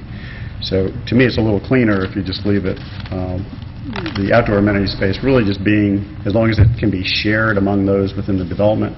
It could also be public space, but at a minimum it has to be shared space among all the people there. And one of the changes that I suggested was to be 3 under the outdoor amenity space. The reason being that if it may be roofed but cannot be enclosed, you could technically have a roofed patio that's attached to a building, and it's really somebody's private patio or a restaurant patio. That's really not common space. So to clean that up, I suggested that we change the language to say outdoor amenity space may be roofed, provided it is part of a common area facility and is not enclosed. So that way it could be, for example, a gazebo. You could have a gazebo out in a park, has a roof, it's not enclosed, it's part of the common facility, and that works. But if it's attached to a building and has a fence around it, then that would not be common space. That would be actually somebody's space that's part of a rented or owned facility. So those are a couple of my thoughts on that. I did have a couple of questions for you, Mr. Townsend, on your Exhibit A. We have listed, and I think this is something that occurred from previous definitions, but we have both common open space and landscape open space, but in reality, we no longer have common open space, right? It's just landscape open space. Common open space is for the smaller lot development subdivisions. We still have that definition, and it is in Article 11. So that's not included in, so we haven't changed that definition? We're not amending that at all, correct. Okay. Well, we're not, all right, so we're not amending that definition, but we're adding that as a requirement for townhouses? Correct. So that's the only place the common open space occurs? Right. Is townhouses, and that's across the board? Yep. Okay. All right, and I guess the second part of my question is, for a lot of these building types, for example, you showed the walk-up flat we currently have under the UDC 25%, and you suggested reducing that to 20%. In some cases, it's down to 10% total. Are all of those various building types currently at 25%?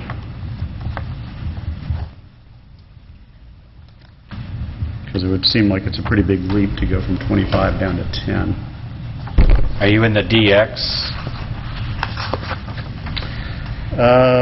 Well, there's a couple different things. If you look under the RX through the CH categories, those drop down to 15, 10 and 5. But they didn't have anything before. If there's a dot here, that means that there was... Which building type are you? So he's had Well, single-story shop front. Let's look at that under NX. It's 10% open and 5% amenity. Is there... Right.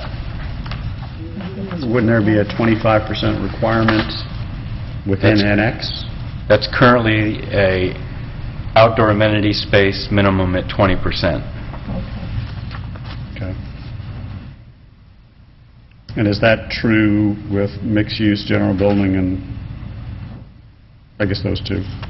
So those are dropping Single-story from... shop front is 20, mixed use is 20, general building is 20, civic building is 20. Okay, is there any particular reason why you're suggesting dropping those down to 10 and 5 versus 10 and 10? I think we were looking at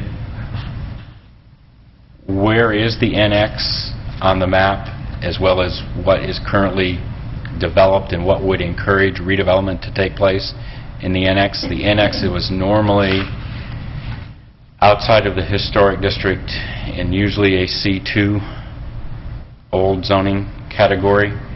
So I think we were looking at what would be able to redevelop if we were taking, I think staff's comment or thought process was 20% was getting on those smaller pieces of C2 too much of what they would be able to even try to do to redevelop. Okay. And then similarly, well, I guess that thought process holds true for the DX category? Correct. So some of those are down to 5 and 5, right, which is pretty small. Are those, right. When we put together UDC, did we have each of those at 20%? Is it because of those building types?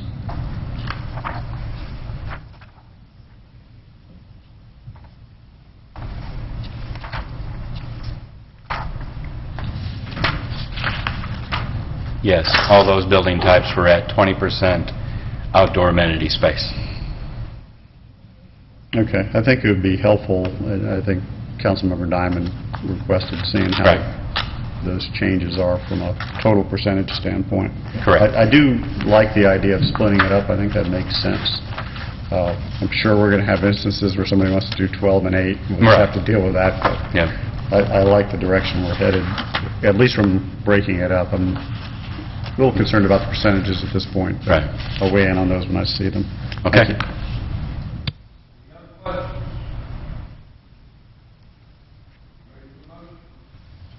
Yes, sir. Mr. Townsend, go real quick, ask that if we can do this on the outdoor amenity space, that we can use it as Councilmember Depolito says, common space for development. For that development, we can add that wording in there somewhere. We'll add that wording on page 2 of 3, letter 2.2.7B3. We will change the language to read, outdoor amenity space may be roof, provided it is part of a common area facility and it is not enclosed. Okay, and on the definition of outdoor amenity space, can we say it's for common space for that development, to make it a little bit more clarification of... Are you amending letter A? Is that Yes. where that... I think that's what Councilmember Depolito was talking about, because he was...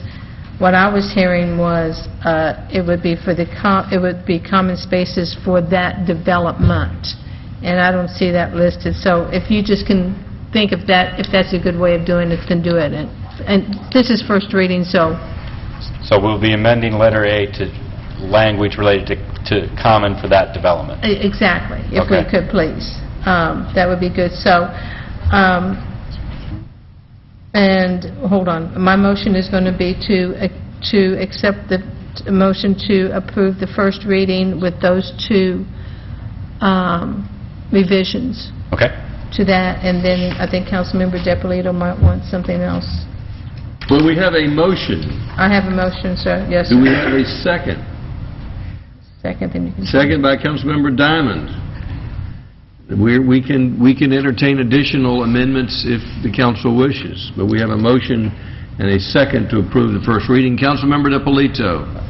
I don't have an amendment. I was really just looking more for clarification. I guess when I was talking,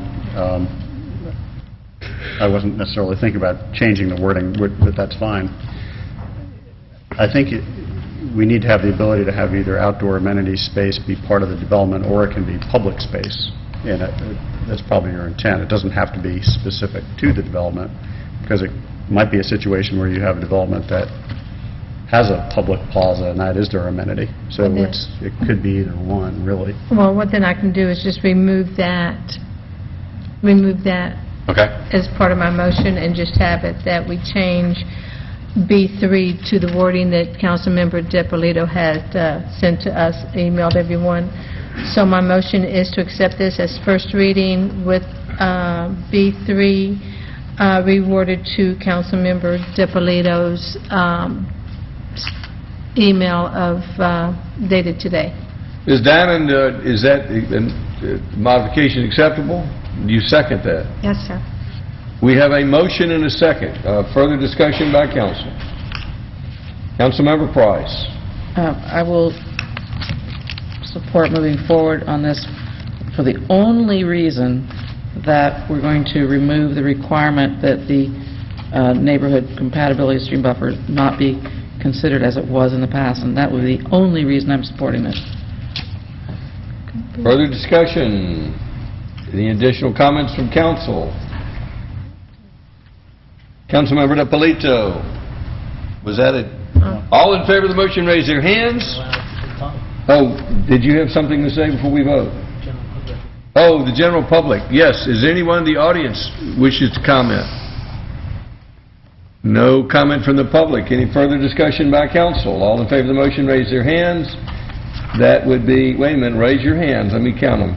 Councilmember Orleans, Councilmember Price, Councilmember Wynn, Councilmember Depolito, Councilmember Diamond, all opposed. Councilmember Orleans. First reading passes 5 to... No, Councilmember Eichelhardt opposes, passes 5 to 1. And this will come back for the second reading? April 13th. April 13th, yes, sir. Sorry, I forgot to add that. Okay, this is my final one, and before I read it, I'll let Councilmember Depolito. I just wanted to recuse myself because of business affiliation. So, Mr. Mayor, Councilmember Dippolito is recusing himself on this one.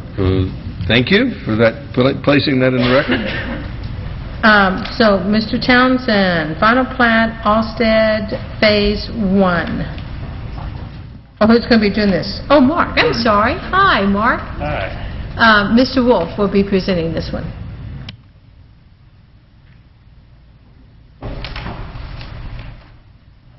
Not sure we're going to get the whole thing on the screen. This is... Just go to PC2. This item is acceptance of the final plat for Alstead Phase 1. This is a John Wheeland development. It has 58 single-family lots, 29 townhome lots, and a commercial component. Staff has reviewed all requirements and is satisfied they've met all requirements for final plat. Does the council have any questions? Councilmember Wynn? Okay, do we have to put anything in here that we talked about? It's about the 10-foot path and the dedication and all that condition? That condition Do we have remains. to change that? Nothing's changed. That the application may be made after final plat to change it. The applicant's here if he'd like to address that, but hasn't been an agreement.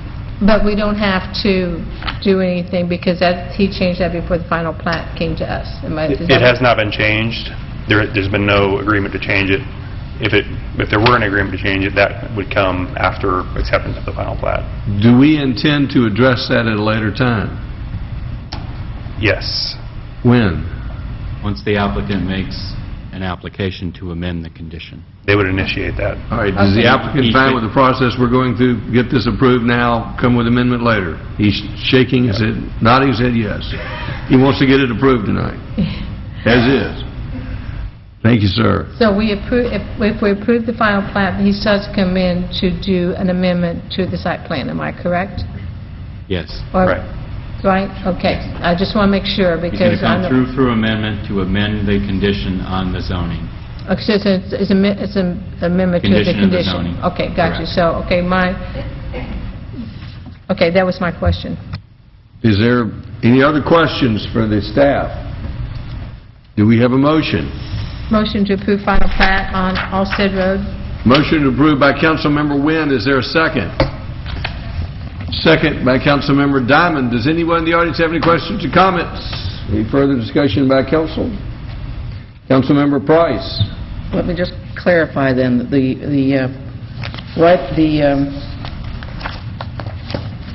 right-of-way is still existing, correct?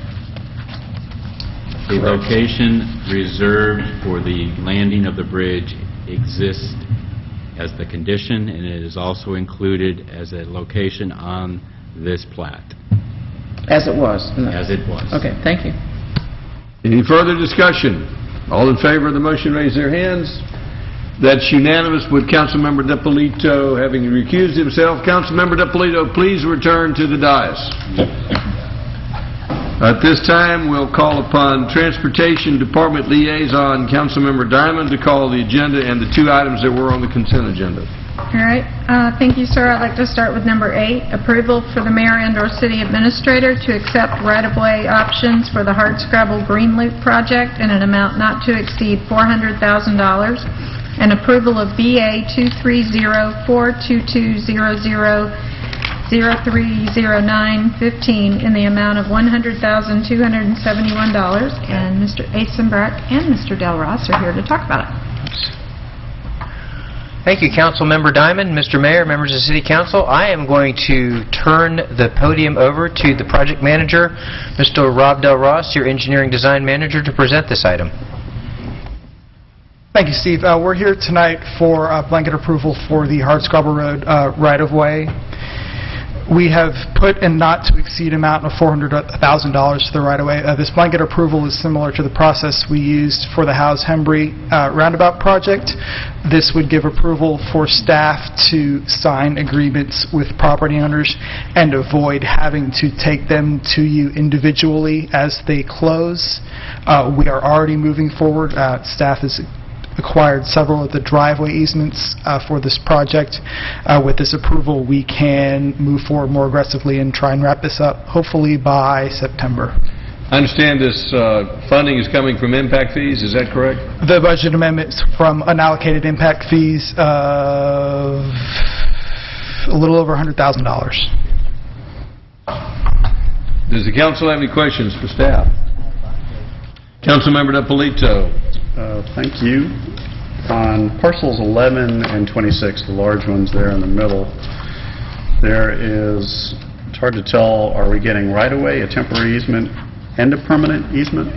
We are asking for right-of-way, permanent easement, and temporary easement from both properties.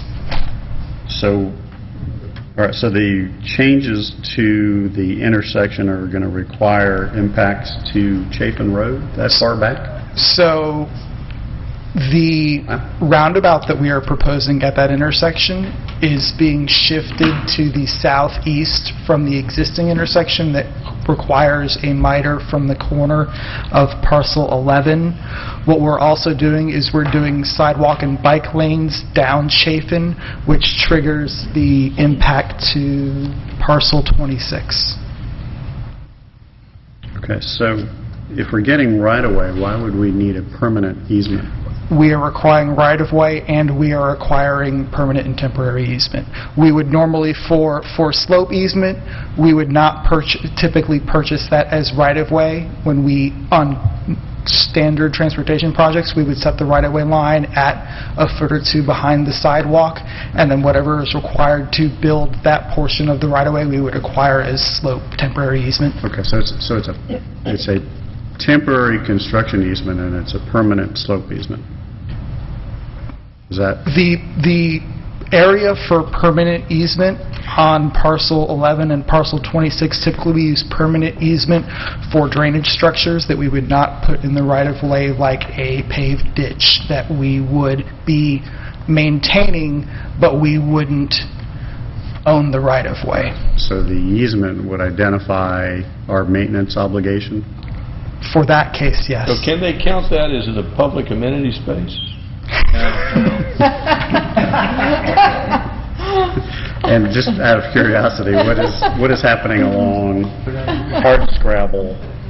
Is that a similar situation? Is that a The drainage? Hardscrabble itself, the project is bike lanes, a sidewalk on the north side, and a multi-use trail on the south side. The multi-use trail would connect Roswell High School to Sweet Apple Elementary. Okay, I guess it just seems curious to me that we need a permanent easement on that property, but we don't need permanent easements on the other properties. Permanent easement is rare for us.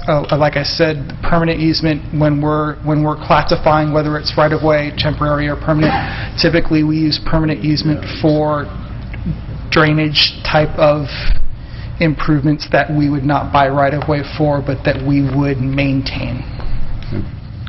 Well, I think this is a great project. I'm glad to see it moving forward. It's been a long time coming.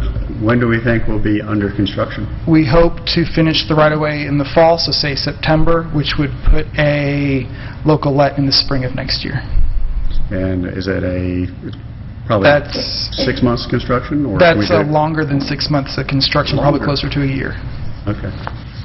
Thankfully for this one, a lot of the construction is outside the road, so we can do a lot of, especially the trail and the sidewalk. That will go pretty quick.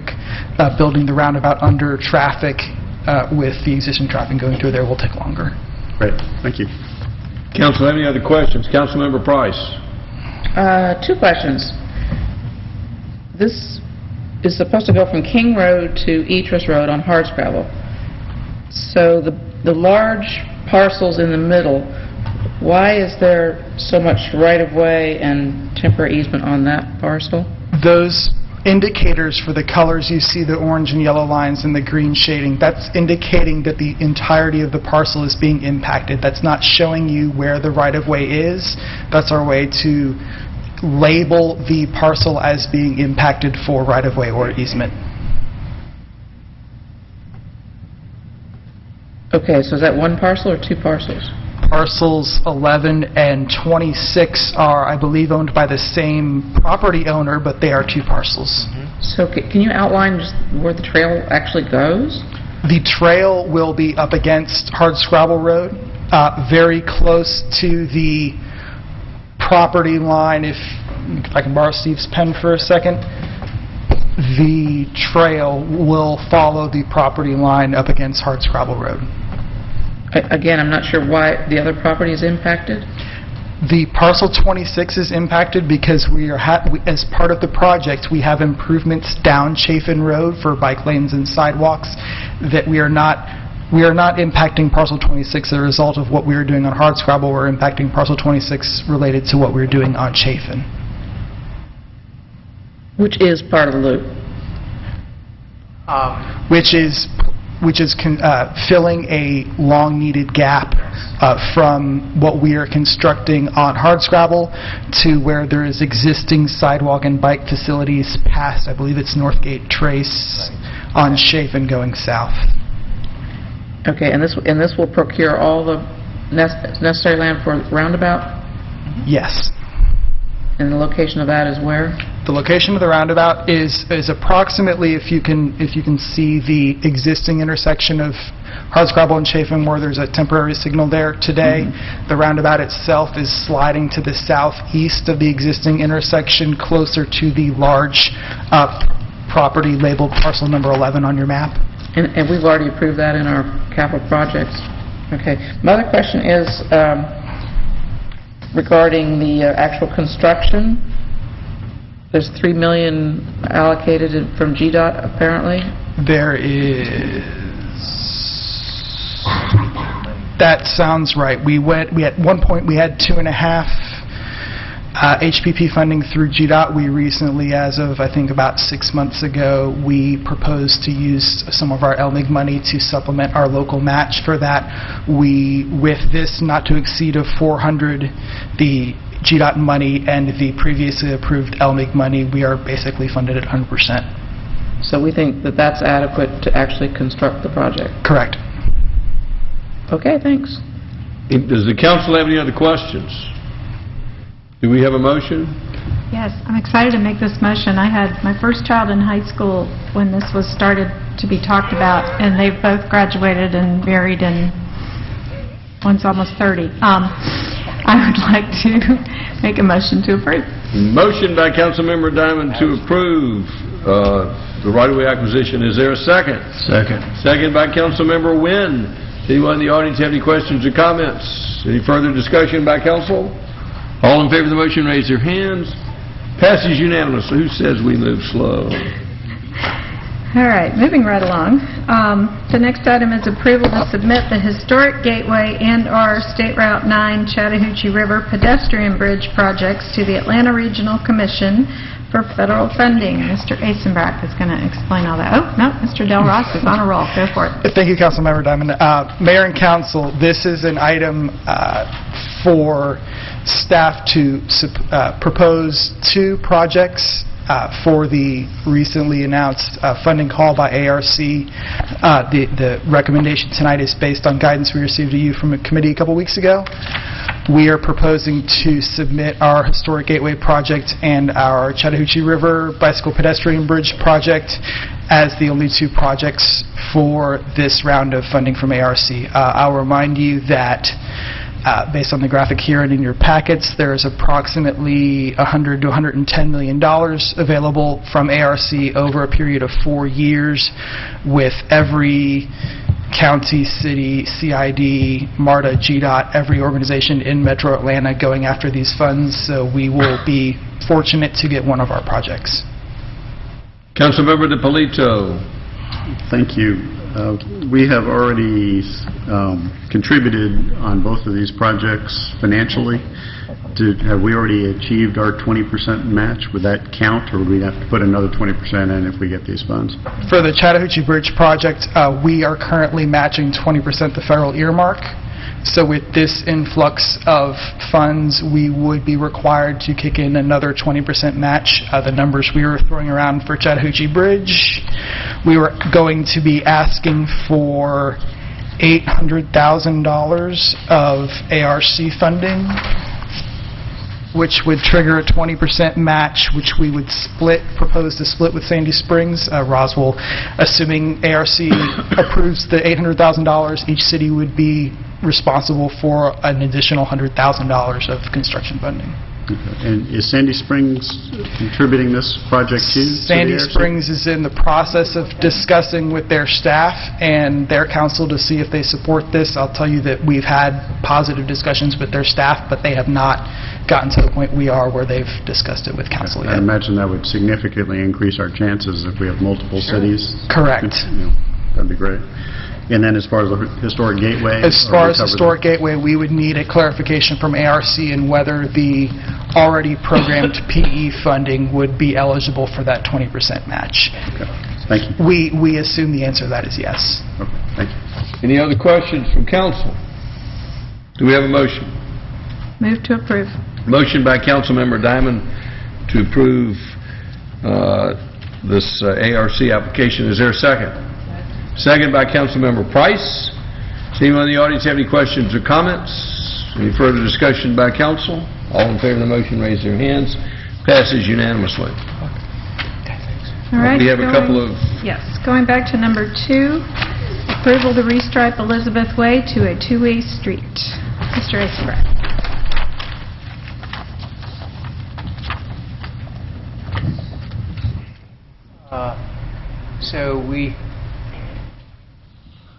Here's a graphic of the, thank you, Councilmember Diamond, the graphic of Elizabeth Way currently. So just to orient you, here's State Route 9. Northbound traffic is going in this direction.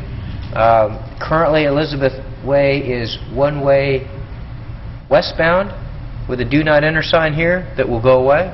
And what we'll do is eradicate the striping along the south edge and reorient those stripes so that you'll have an 11-foot lane in each direction, and then parking to accommodate.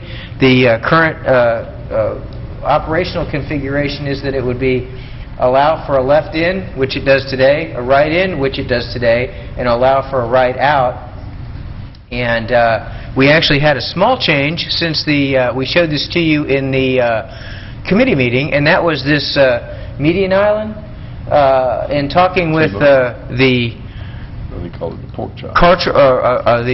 Dottie and Diane at the CVB, they wanted tour buses to go down this area, and so we ran auto turn. And so what we'll do is propose right now that this is just a Gore area, so that the tour buses can actually make this loop now. So it costs less. It will cost less, and we had talked about the concrete and the HPC and all that won't be a factor now, so we can do it faster. All we're talking about is paint. Yes, sir. I like it. Councilmember Orleans. So that's going to be so buses can drive over it? Right. Their wheel path will probably, they'll probably have to swing wide in order to make that. It's more than a 90-degree turn for the tour buses. They have a long wheelbase. Because we talked about in committee about making sure that was defined and make sure they're turning right only, because a lot of times people on a right only that is kind of open or slanted, not correctly, or right. So we supplemented the stop sign with a no left turn sign. Well, I understand, but I guess we were talking, and that's why I brought up in committee to make it a very defined island there. So now we're saying it's going to be practically nothing. Chief Graham's going to put a policeman there with a bazooka. And you're going to have, this is a terrible place for people to turn left, and you're going to have people turning left out, and I question whether it's a great place for the buses to cut through anyway. And yeah, I'd rather have the bazooka out there. I just think we're asking for trouble going this way, and I guess in your professional opinion, you have no issue with it. I have no issue with it. I think the idea that we have had a lot of issues trying to accommodate tour buses in our narrow streets, and I believe that this will accommodate them. I think we're a learning organism, and we'll look if it looks like we have people that are not complying, we can supplement. There's other things that we can do later on. Councilmember Price. 2 questions. One, now that it's one-way westbound only, and I drive through a lot because I cut through even though I have to violate the Gore on the median, which you say I can do, so I'm doing it. When I go through there, I don't feel like there's enough room for 2 lanes there, and I know you say there is, so I guess that means you're going to angle the parking spaces more? Right. So if you angle the parking spaces more, isn't that going to result in fewer spaces? No, ma'am.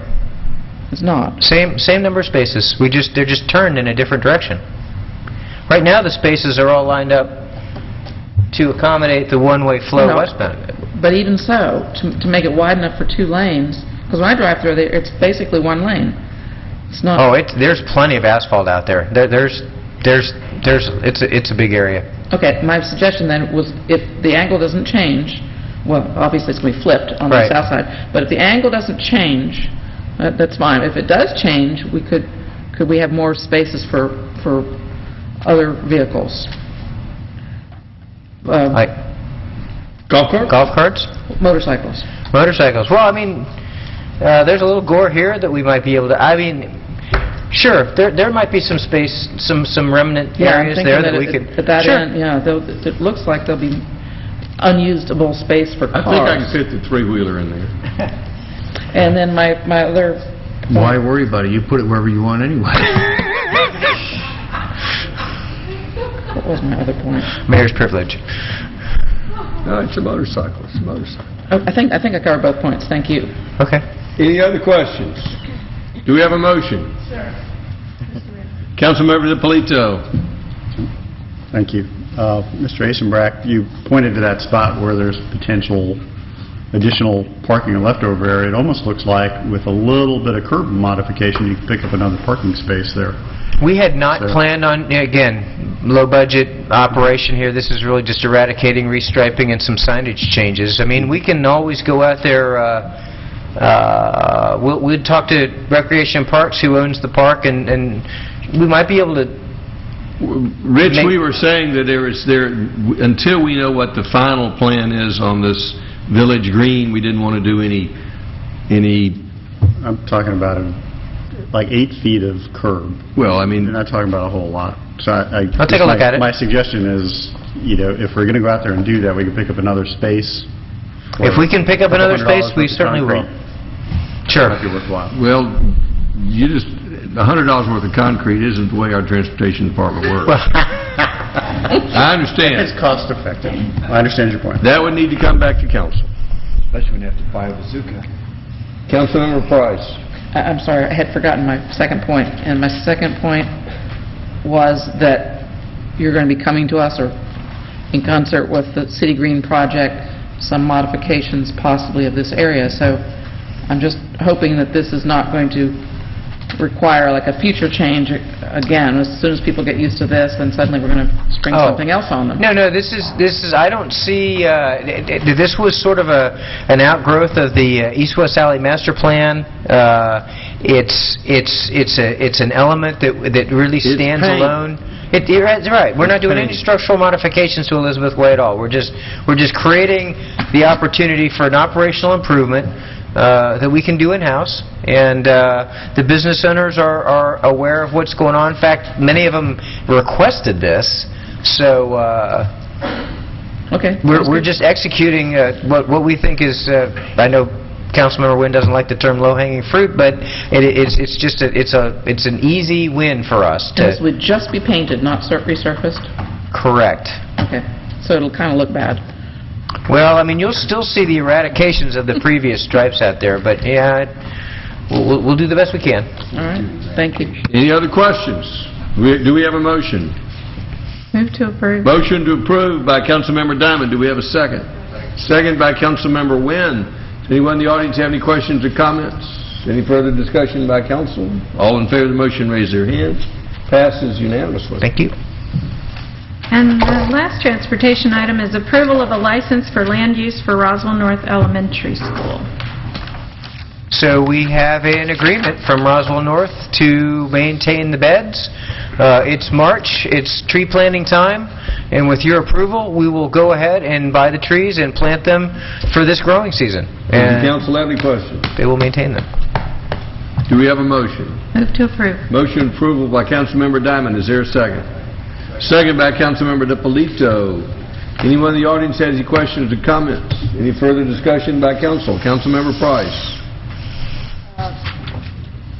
Yes, I'm very concerned about how this whole issue has played out. I kind of feel like we've been taken advantage of by the school system, frankly. First of all, the foundation, which I understand Councilmember DiPolito is involved with, had promised to take care of this, but then that really wasn't the case. And then it was that they were going to maintain it, and then now they've convinced us to put trees on it. And now, since the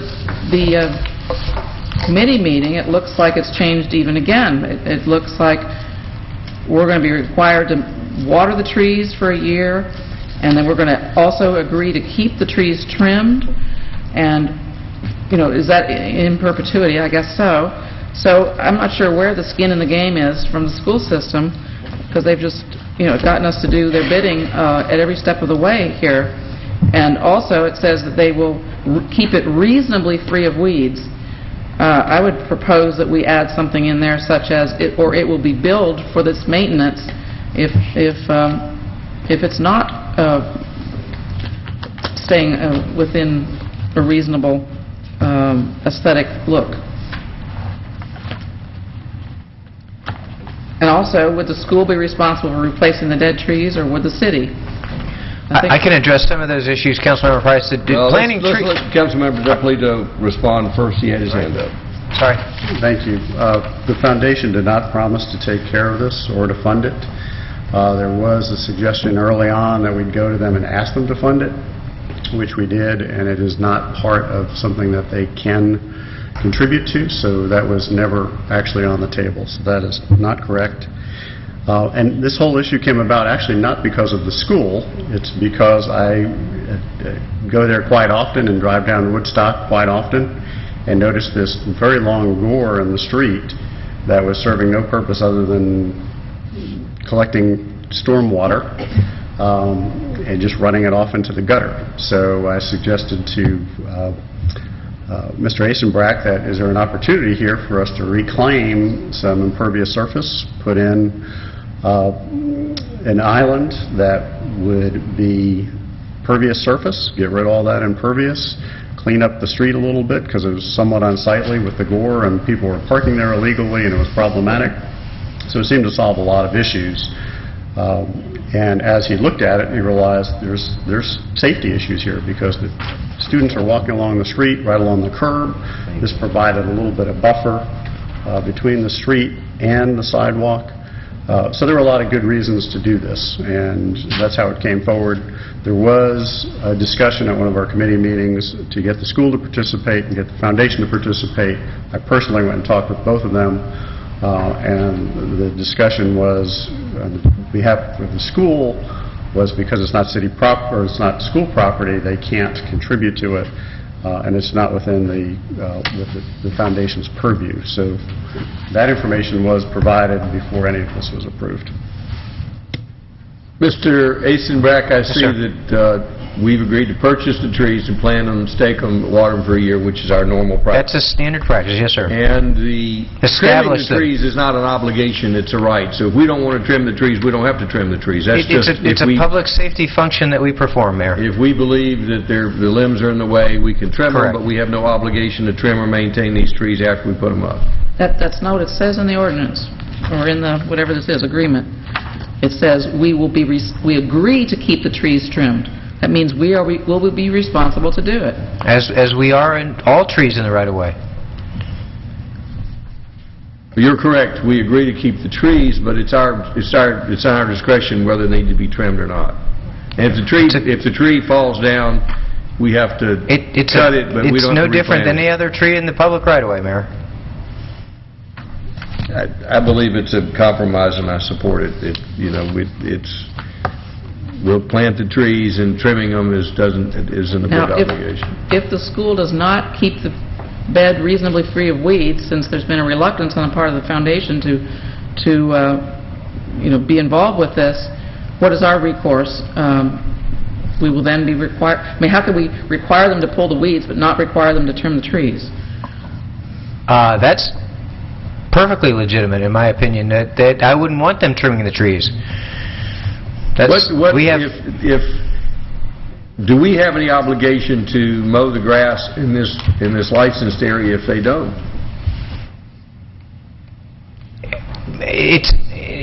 Or whatever is under the trees, do we have any obligation to maintain the right-of-way if they choose not to?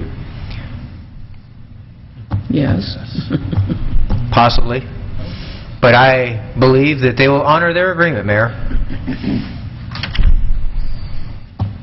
Well, when it says reasonably free of weeds, and they say it's unreasonable for them to buy Roundup or unreasonable for them to buy pine straw, then we would have to say it's suddenly our responsibility. I mean, you know why I'm upset. I'm upset because it took all the parking spaces away, and now the cars all park on my street, and you can't get through, and it's a safety issue. So this has been a problem from day one, and now we're buying these trees for whatever it was, $8,000 or something, and, or is it less than that now? I think it's dropped down, I hope, anyway. And that came out of the tree fund, which, we had other places we could have put trees. So it's kind of like a snowballed problem, and I think that we are, with this agreement, taking on a responsibility that we shouldn't have to do, when it was given to us the understanding that somebody else's idea was to do this, and now we have to do it. I just think it's not the way you should play ball. Any other questions or comments from council? Does anyone in the audience have any comments or questions? Do we have a motion? I had a comment. Comment from Councilman Orleans. We have kind of gone downhill on this. I'm going to support what we're doing now, but my understanding when this whole thing started as well was that the school was suggesting it, the foundation, we're going to take care of it. So just for the record, that was my understanding when this thing got started. So. Councilmember Price. And may I just clarify, because Councilman DiPolito just now said he talked to the foundation, but are you not a member of the foundation? I am a member of the foundation. Okay, so you brought it up at a meeting of the foundation. I did. Thank you for that clarification. Ms. Love, the tree fund is paying for this, correct? It's not coming out of the general fund. Correct. And the tree fund is there to plant trees in the right-of-way and on public property. Right, and actually this is out of the transportation's appropriation for tree planting that's actually sitting in transportation budget. And then the intention of that fund was to plant trees along public right-of-way. Correct. Seems to be within the intention of the tree fund. Any other comments from council before we, did we get a motion? Do we have a motion? Move to approve. We have a motion and a second. Any further discussion? Councilmember Price. I will be voting, I'll be abstaining from this vote because my street abuts this, and I don't want there to be any question that I am enhancing the value of my personal property by planting trees at the end of my street. I don't think there'll be any question about your position on this vote. Councilmember Price will be abstaining. All in favor of the motion, raise their hands. That's Councilman Orleans, Eaglehart, Nguyen, DiPolito, and Diamond, with Councilmember Price abstaining. Thank you. We have one last thing on the agenda. That is a recommendation of closure. Oh, we got one more thing. City Attorney's report. Thank you, Mayor. I have approval of an amendment to the Georgia Municipal Employees Benefit System Defined Benefit Retirement Plan, and approval for the mayor and/or city administrator to sign the necessary documentation. Basically, this is an amendment to the GMEB's pension plan and provide updates to the plan to comply with some federal regulations and laws, and for a one-time plan amendment. And I actually need to read this because this is an ordinance. Please read it. Thank you. This is an ordinance to amend and restate the retirement plan for the employees of the City of Roswell, Georgia, in accordance with and subject to the terms of the conditions set forth in the attached adoption agreement, and the addendum to the adoption agreement, the Georgia Municipal Employees Benefit System Master Plan document, and the GMEB's trust agreement. When accepted by the authorized officers of the city and GMEBs, the foregoing shall constitute a contract between the city and GMEBs, all as authorized as provided for by OCGA 4751, be it ordained by the mayor and council of the city of Roswell, Georgia, and is hereby ordained by the authority of the same, text of which is incorporated herein by reference, and if approved, this would be the second reading of the ordinance. Do we have a motion? Motion by Councilmember Wynn to approve the first, is this the first reading? Second reading. Second reading. Is there a second? Second by Councilmember Eichelhardt. Point of order. Certainly.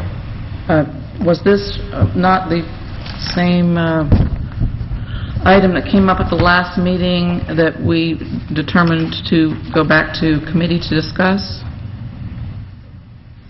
I don't recall whether it was Councilmember Price, this is the one I talked to you the day after that meeting, and you said you were okay with it not going back to committee? It was voted upon at a regular meeting. I don't think a conversation between you and me can subvert the will of the council. Well, we'll test the will of the council by seeing whether this passes tonight or not.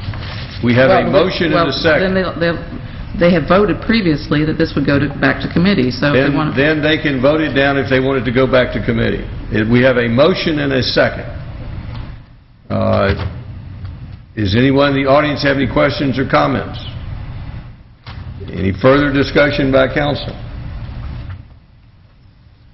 All in favor of the motion, raise their hands. That is Councilmember Orleans, Eichelhardt, Wynn, DiPolito, and Diamond. All opposed? Councilmember Price passes 5-1. The next item I have is recommendation for closure to discuss personnel, litigation, and real estate. Do we have a motion for closure? Motion by DiPolito, second by Diamond. All in favor of the motion, raise their hands. That is Councilmember Orleans. How are you voting on this one? Now we have a motion and a second for closure. All in favor, raise their hands. Councilmember Price, Eichelhardt, Wynn, DiPolito, and Diamond. Councilman Eichelhardt, how do you vote? Councilmember Orleans, how do you vote? I'm confused. It's getting late. Councilmember Orleans. The next question would be all those opposed. All those opposed. Orleans opposed. We've got closure. He's outvoted 5-1. If it was a tie, I'd voted your way. If he doesn't have to come... Councilman Orleans, I would have voted your way in the event of a tie.